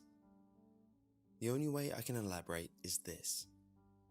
Before you make any decision, think about the possible consequences of your actions. This, of course, can result in multiple outcomes as there are hundreds of outside factors impacting your life at any given time. Now, think about all the possible realities that could exist based off of people's decisions. Most people don't think about this concept much since it doesn't affect them. I am a bit of an exception to this rule. To tell you the truth, I thought they were all dreams at first. I have a tendency to dream in third person about everyday occurrences. Sometimes I dream about running errands, eating, talking with friends, the usual stuff. A lot of the times, it feels like I'm watching an incredibly boring movie about someone else's life, and that is the odd part. Even though I realize that I'm dreaming about myself, it never really seems like I am the one experiencing those events. It always has this disconnected quality to it, like watching someone else's life. I really didn't think much about it. I just assumed that was how some people dreamed. Some people dreamed in black and white. Some have completely off the wall and nonsensical experiences. A few people dream only once in a blue moon. Others dream about something every night. I just saw my dreams in third person. It felt like there was nothing out of the ordinary happening, so I never really tried to come up with a conclusion to all of this. I realized I was seeing parallel realities when I was 13 years old. I was involved in a car accident with my parents. We were driving home after a vacation and having an argument about something stupid. I wanted to go to a concert for my 14th birthday, and they didn't think I was old enough. I kept pressing the issue and telling them my friends would be going and that I was mature enough. I realized I was going to lose this argument due to the fact that I had been caught smoking a few days earlier. But I kept arguing and whining about how it wasn't fair that they could go and I couldn't. It was while my father was turned around to tell me that their decision was final, that the man stepped into the street in front of our car.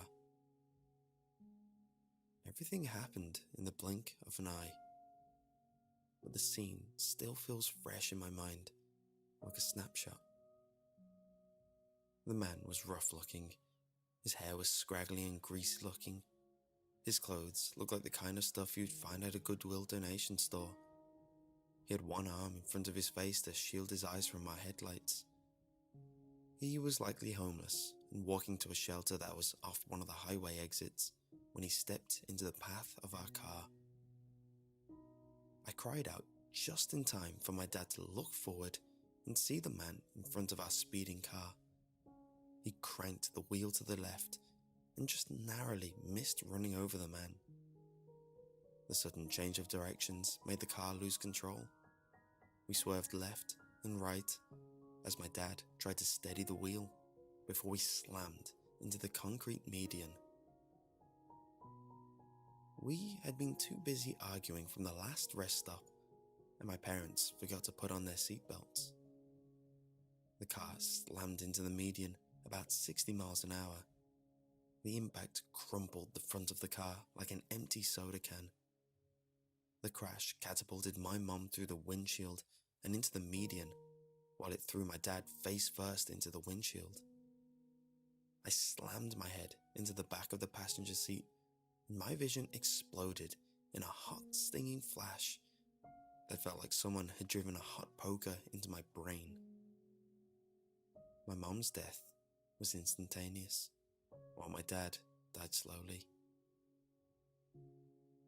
Sometimes I lie to myself and pretend the impact with the back of the seat knocked me out. It didn't. I remember lying there with the world strobing, monochromatic and dull, hearing the sound of my father gurgle through the glass that was embedded in his upper body. I smelled smoke and tasted copper. My last coherent memory of the accident was the sound of the car engine slowly stalling and stopping while my dad tried to scream through a broken jaw and deflated lung. I slipped into unconsciousness just as my father stopped crying out.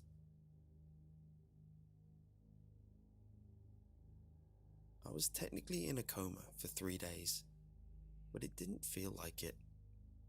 Instead, it felt like I was watching a slideshow of different events and scenes. Each felt like an out-of-body experience that I drifted in and out of. One in particular stuck out. It was a concert surrounded by people. It was so real that I felt myself being drawn into it. I pretended that this was reality and the car accident was just a dream. I drifted towards myself and made contact. In that split moment, I could almost feel the heat radiating off the bodies around me. I could smell the smoke and sweat. The music pumping from the speakers made my clothes vibrate. In that moment, it felt real. Then I woke up. I came to in a hospital bed. I gagged and desperately clawed at the endotracheal tube. Someone quickly rushed over, and through the haze, I couldn't make out any of their facial features. As the fog of my mind lifted, I saw a nurse step into view and up to my bed. She held my hands and removed the tube. I remember gagging and sputtering for a few minutes more before I was able to croak out the word, parents. These were all things that were lost to me. Without any real family or close friends to take care of me, I became a ward of the state. I'd spent 3 weeks in the hospital when I first decided to cross over. I was 14 and getting ready to be discharged from the hospital to be sent to a home for wayward youth. It was not an exciting prospect. I wanted to escape. I wanted to get away. My dreams were the only option that was available to me. If I could somehow manage to experience that moment from the concert, I was certain I could do it. All I needed to do was find it and hold on for dear life.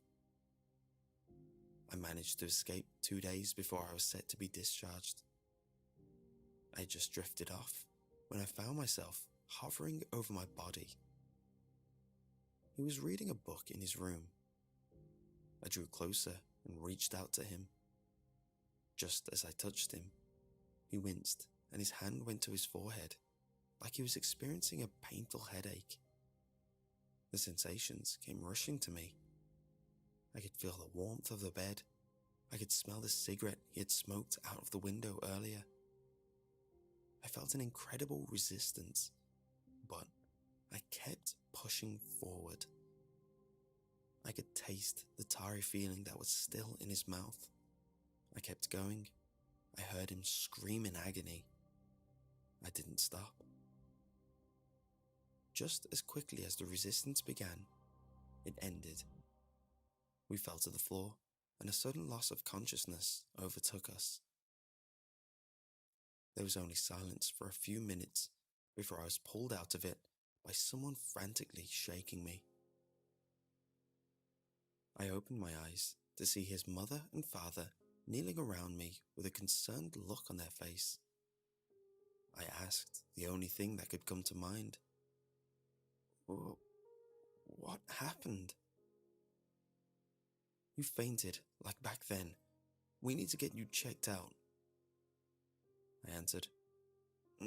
No, I just stood up too fast and felt faint. It's nothing to be worried about.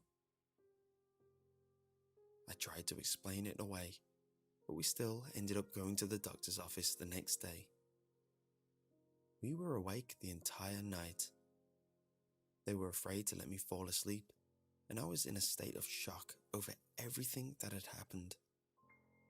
I could hardly believe that I was in a different body and a different reality. I can't explain the feeling other than describing it like an extreme moment of awkwardness after doing something supremely embarrassing where you feel everyone's eyes on you and you feel uncomfortable in your own skin. The doctors found nothing wrong with me, and I was given a clean bill of health. Hearing those words were what my parents needed to hear. They stepped across the room and wrapped their arms around me. It happened so suddenly that I didn't have time to prepare. The memories rushed over me and swallowed me up. I remembered my parents. My last words to them were terrible. I wish I could remember what I said. Multiple possibilities and outcomes.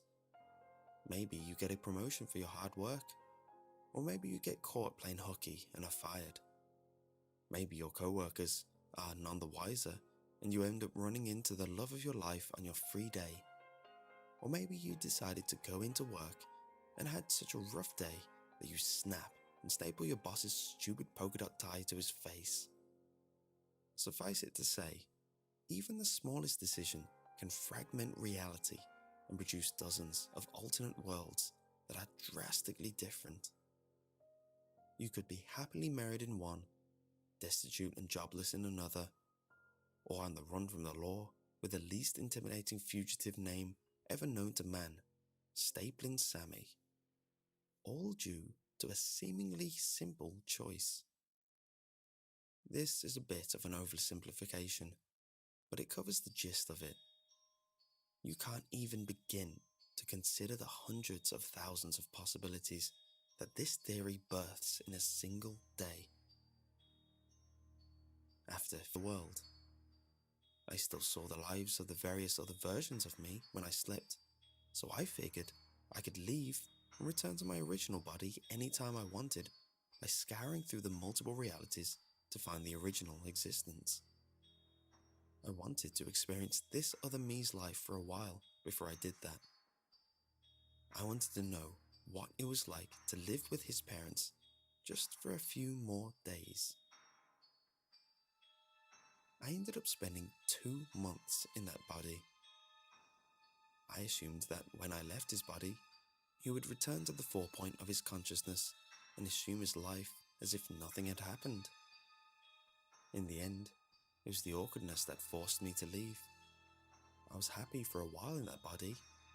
The main problem was that this wasn't my reality.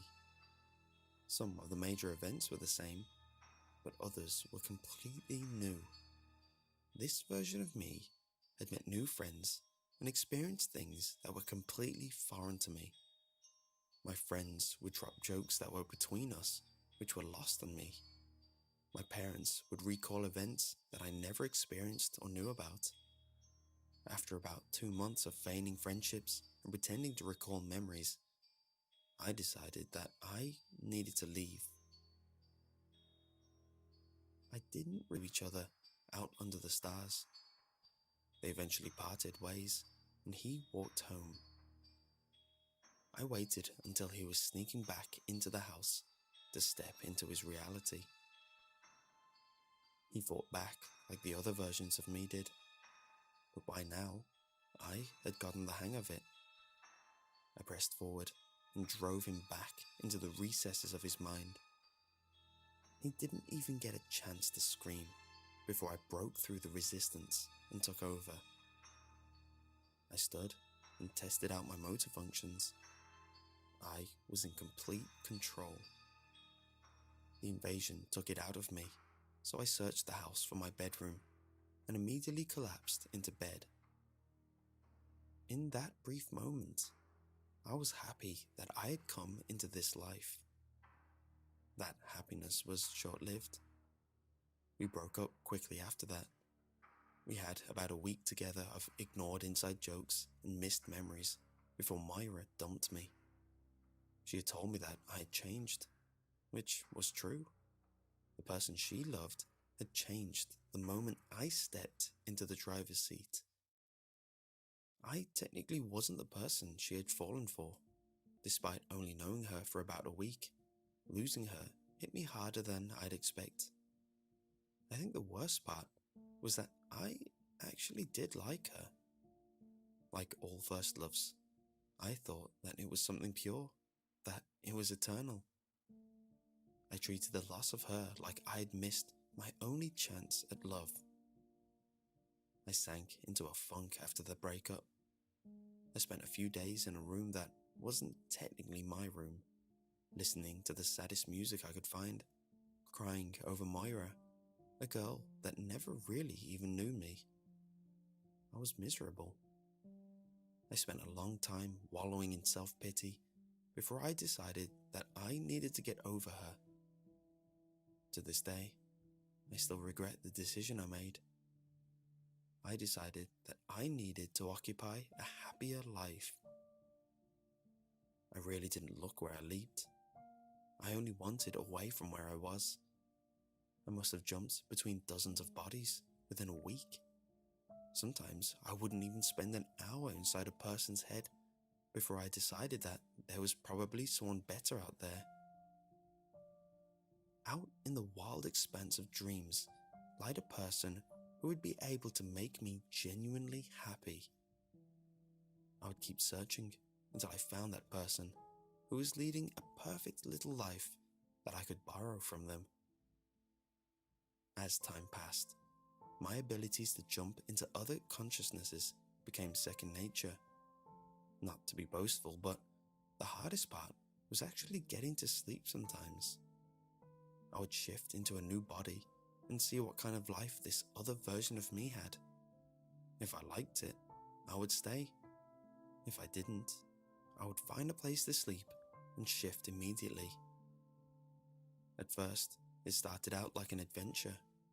Every shift brought a new life, but slowly began to slow off its skin and reveal the rot underneath. I tried to chase that excitement by shifting realities more often, but that only brought boredom.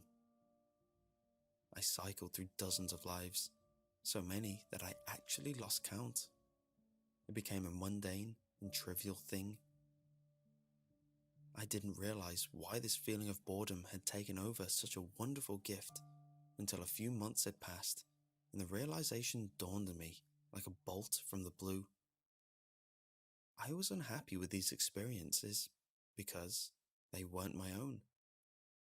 I could play pretend in all of these bodies, but at the end of the day, I would still be that lonely, scared orphan in a new and frightening place. It was on the break of that revelation when I made the worst discovery. I came across one of the previous bodies I inhabited. I don't know exactly how I identified it as being a version of me that I previously inhabited. It was just this odd feeling of familiarity, like I had been here before. Something just told me that I had stepped into this person's consciousness and that they were in this condition because of me. I hovered over them as the respirator rasped and breathed for him. The EKG beeped out a steady rhythm. Its sound being the only thing that told me this version of me was still alive.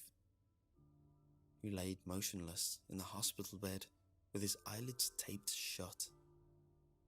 There were so many tubes in him. Each one carried out his bodily functions. He had a tube to breathe, one to provide nutrients, looking all along the perimeter for a light switch, but finding nothing. There was nothing here. I couldn't step back into the controls. This person was irrevocably gone. I woke up after that and just laid in this other version of me's bed for hours. The thought that I had been doing this for months to multiple people made me sick. I tried to remember how many realities I'd shifted into, how many versions of me I'd rendered catatonic, but I couldn't. There were too many to count. Even the body I was in at the time would be doomed to the same fate as the others if I left. Would his family find him in time to get him to a hospital when I left? Or would his organs slowly shut down until he stopped breathing and died? I thought about returning to my original body, and one moment I was fine and trying to adjust to this new environment, and the next I was on my knees with my fists pressed into my temples in an attempt to quell the agony. It felt like my brain was a bundle of nerves that was wrapped in a sheet of constantly constricting razor wire. It didn't take long for the paranoia to settle in. What was causing this pain? Was it me slowly losing my hold over this body? I never attempted to stay inside a body for longer than 2 months, so was it even possible to indefinitely occupy a body? Or was it something worse? Was it someone else trying to evade this reality? It was possible. There were thousands of alternate realities out there. Who is it to say that there wasn't someone out there with the same ability? The physical symptoms mirrored that of consciousnesses I had taken over. The fixture of my shifting. I would get a brief reprieve from the headaches with every new body. But sooner or later, the migraines would always come back. Dark thoughts buzzed through me while all of this was going on. Could it happen to me? A teenager listening to music in their room? What would happen if I lost hold over my body? A student sitting in a parking lot trying to psych themselves up to ask a girl to prom? Would my spirit linger in that place for all eternity without a body to enter and a place to go? A version of me that was rehearsing a graduation speech. What happened to all the consciousnesses that I forced out and all the bodies I left behind? A teenager poring over websites for prospect colleges. It was either them or me, and I wanted to survive at all costs. I didn't even notice that the time between headaches was less and less. What had started as a refractory period of 3 months slowly began to decrease. Soon it had gone for 3 months, then 2, then to 1. It was so slight a change at first that I didn't realize it until the time between the migraines was only a few weeks. It was an imperceptible difference that I actually sat down and started counting down the days between episodes. I dropped from 3 weeks to 8 days to 11. Now it's only a week before the excruciating migraines return. I'm running out of time. How long is it until I'm trapped? Will the time I have left drop down to mere hours? How many people will I sacrifice to steal a few more precious hours? A part of me knows I have to end this, and another part of me wants to shift realities until there is no one left to take over. I need to end this before the desire to survive overrides any sense of morality I have left. The pain is so intense that it blasts out all other thoughts from my mind. When the headache sets in, I can only think of escaping the searing pain. I still dream of other realities when I sleep, and that's the problem. The ability to switch realities is still there, and the urge to buy myself a little more time at the cost of other people is still there. I know I will succumb to the pain and try to escape it when it returns. I've become a vampire of time, but that ends tonight. I was 14 when I first killed my original body by trying to run away from my own reality. I'll be 20 when I kill myself for the final time. In an odd twist of fate, I find myself writing this in the body of a suicidal version of me. I watched him in the darkened room as he held a knife to his wrist. There are letters all around him from various colleges that had been hastily torn open. Their contents were crumbled on the floor of his room. The sense of rejection and hopelessness encompassed the room. He stared at the knife a couple minutes before I stepped in. He wanted to kill himself, but suicide is an absolute. There is no turning back from that. It would make anyone hesitate. I just gave him the push that he needed. Oddly enough, he fought the most to survive. The others crumbled away under my mental assault and were exiled from their bodies in the space of a minute. He gave his all, trying to force me out of his mind, but I was too determined. I needed a brief respite from the migraines to get my thoughts in order and to steel myself for what I had to do to escape my rapidly approaching fate. I had to write out my final message. It took 15 minutes, but his will eventually broke under my assault, and I ejected him out into the ether. He would be my last victim. I only needed a few hours free from the crushing headache to write all this before I gave him the death he wanted so badly. I have to do this. So many lives, so many unlived lives, so many parents finding their children's corpses after I abandoned their world, left wanting answers they can't find, lives effectively ruined. This is the only way I can think of to stop myself. If I'm dead, I won't have that option to shift anymore. I think the worst thing about all of this is that while I have this moment of clarity where I'm free from the debilitating pain, I know what I'm doing is one of my only options. However, if the pain were to return, as it likely will in a few days, I would shift bodies in an instant to escape that agony. I would sacrifice another person just to buy myself a few more hours. On to why I'm writing this. I can only hope that the verging point in all of our timelines, and somewhere out there are multiple versions of me writing out these same words. Maybe some will convince themselves it's some ridiculous dream that has to be told to someone, or a story that needs to be written out. Maybe it'll give some unpardonable explanation to the hundreds of parents I left alone in the world with their catatonic, brain-dead children. I don't deserve to be able to write this, but I'm afraid of dying alone. Ever since I first lost my parents, I've been alone. I tried to substitute it with new lives and new possibilities, but that only made the hollow feeling in my chest grow. I'm terrified of that moment when I have to realize that I can't escape my lot in life. I want someone to know I existed.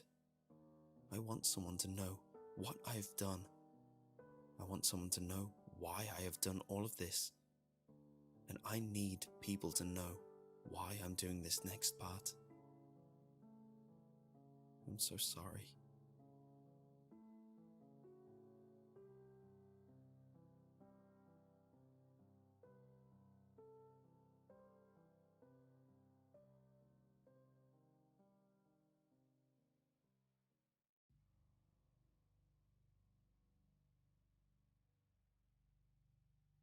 I don't have much time to explain.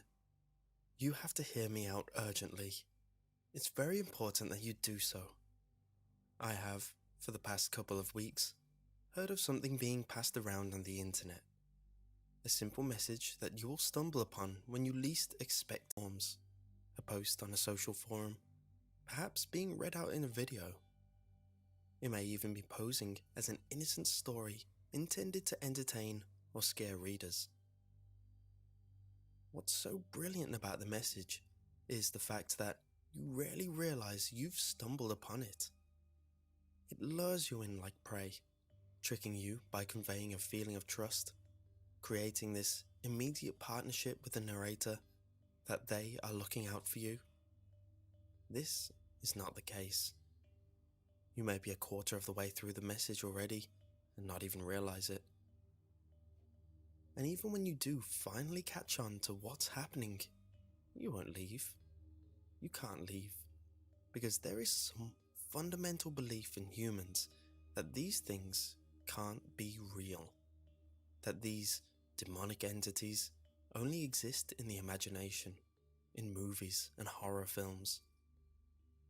Even those more switched on than the rest, those who catch on quickly, will still remain regardless, despite the warnings. The entity, human world you see, it has listened, watched, and taken in everything around it. Regarding the behavior of its prey, what do they fear? Who do they seek? What are their weaknesses? An attempt to form the greatest means of killing humans it could muster. And it succeeded.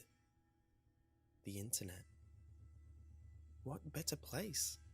Millions of people tune in every day on their phones, computers, laptops. And humans are stupid as well. Stupid because they won't believe in such things. They have been raised in such a way to regard anything paranormal as make-believe. Like fools, they will pass around the demonic message to each other, showing their friends how weird or cool it is. After all, why should you fear something if you do not believe in it? It would blend in perfectly as well. Think of it, a message that has comments like all the rest, perhaps even a rating. A post that has likes from humans expressing their enthusiasm for it. A video that perhaps seems like any other, with a narrator that is unwittingly dooming listeners and themselves. The prey will idiotically create the perfect disguise in this way, aiding the demonic entity in its efforts.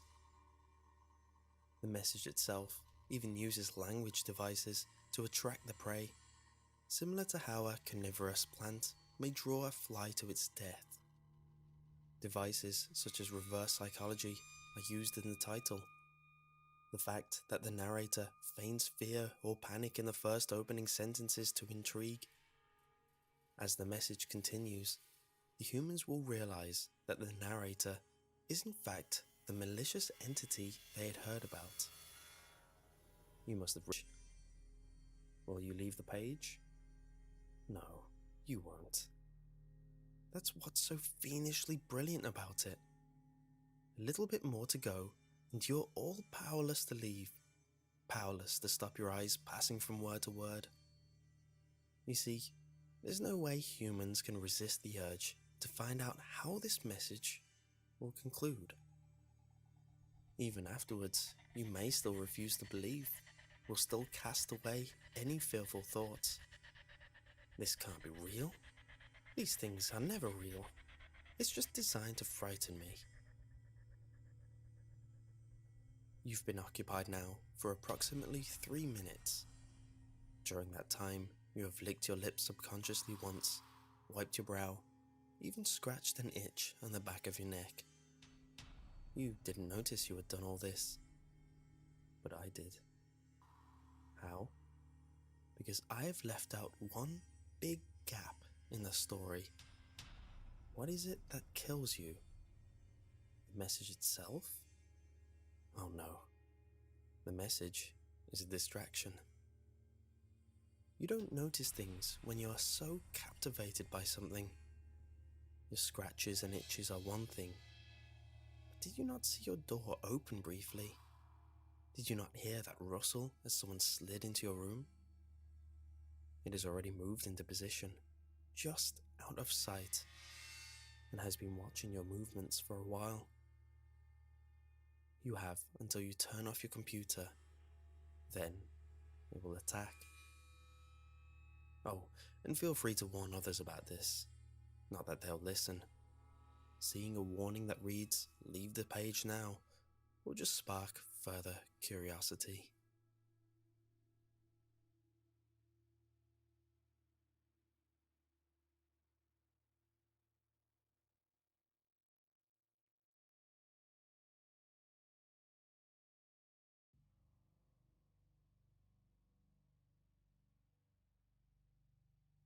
Late one night, I found myself driving down what seemed like an endless stretch of road. I was on my way back from a week-long business trip, facing at least a 12-hour drive. Having always been afraid of planes and heights in general, the monotonous trek was unavoidable. Though tedious and sometimes downright soul-crushing, I'd grown used to the lonely road trips back and forth from state to state. In an effort to minimize my time behind the wheel, I usually refrained from making pit stops.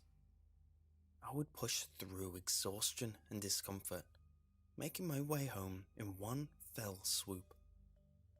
I would then enter my bedroom and meet my blankets with a hard thud, falling asleep almost immediately after my head hit the pillow. Picturing my eventual slumber is what kept my foot on the gas pedal. On this drive, however, I grew particularly hungry.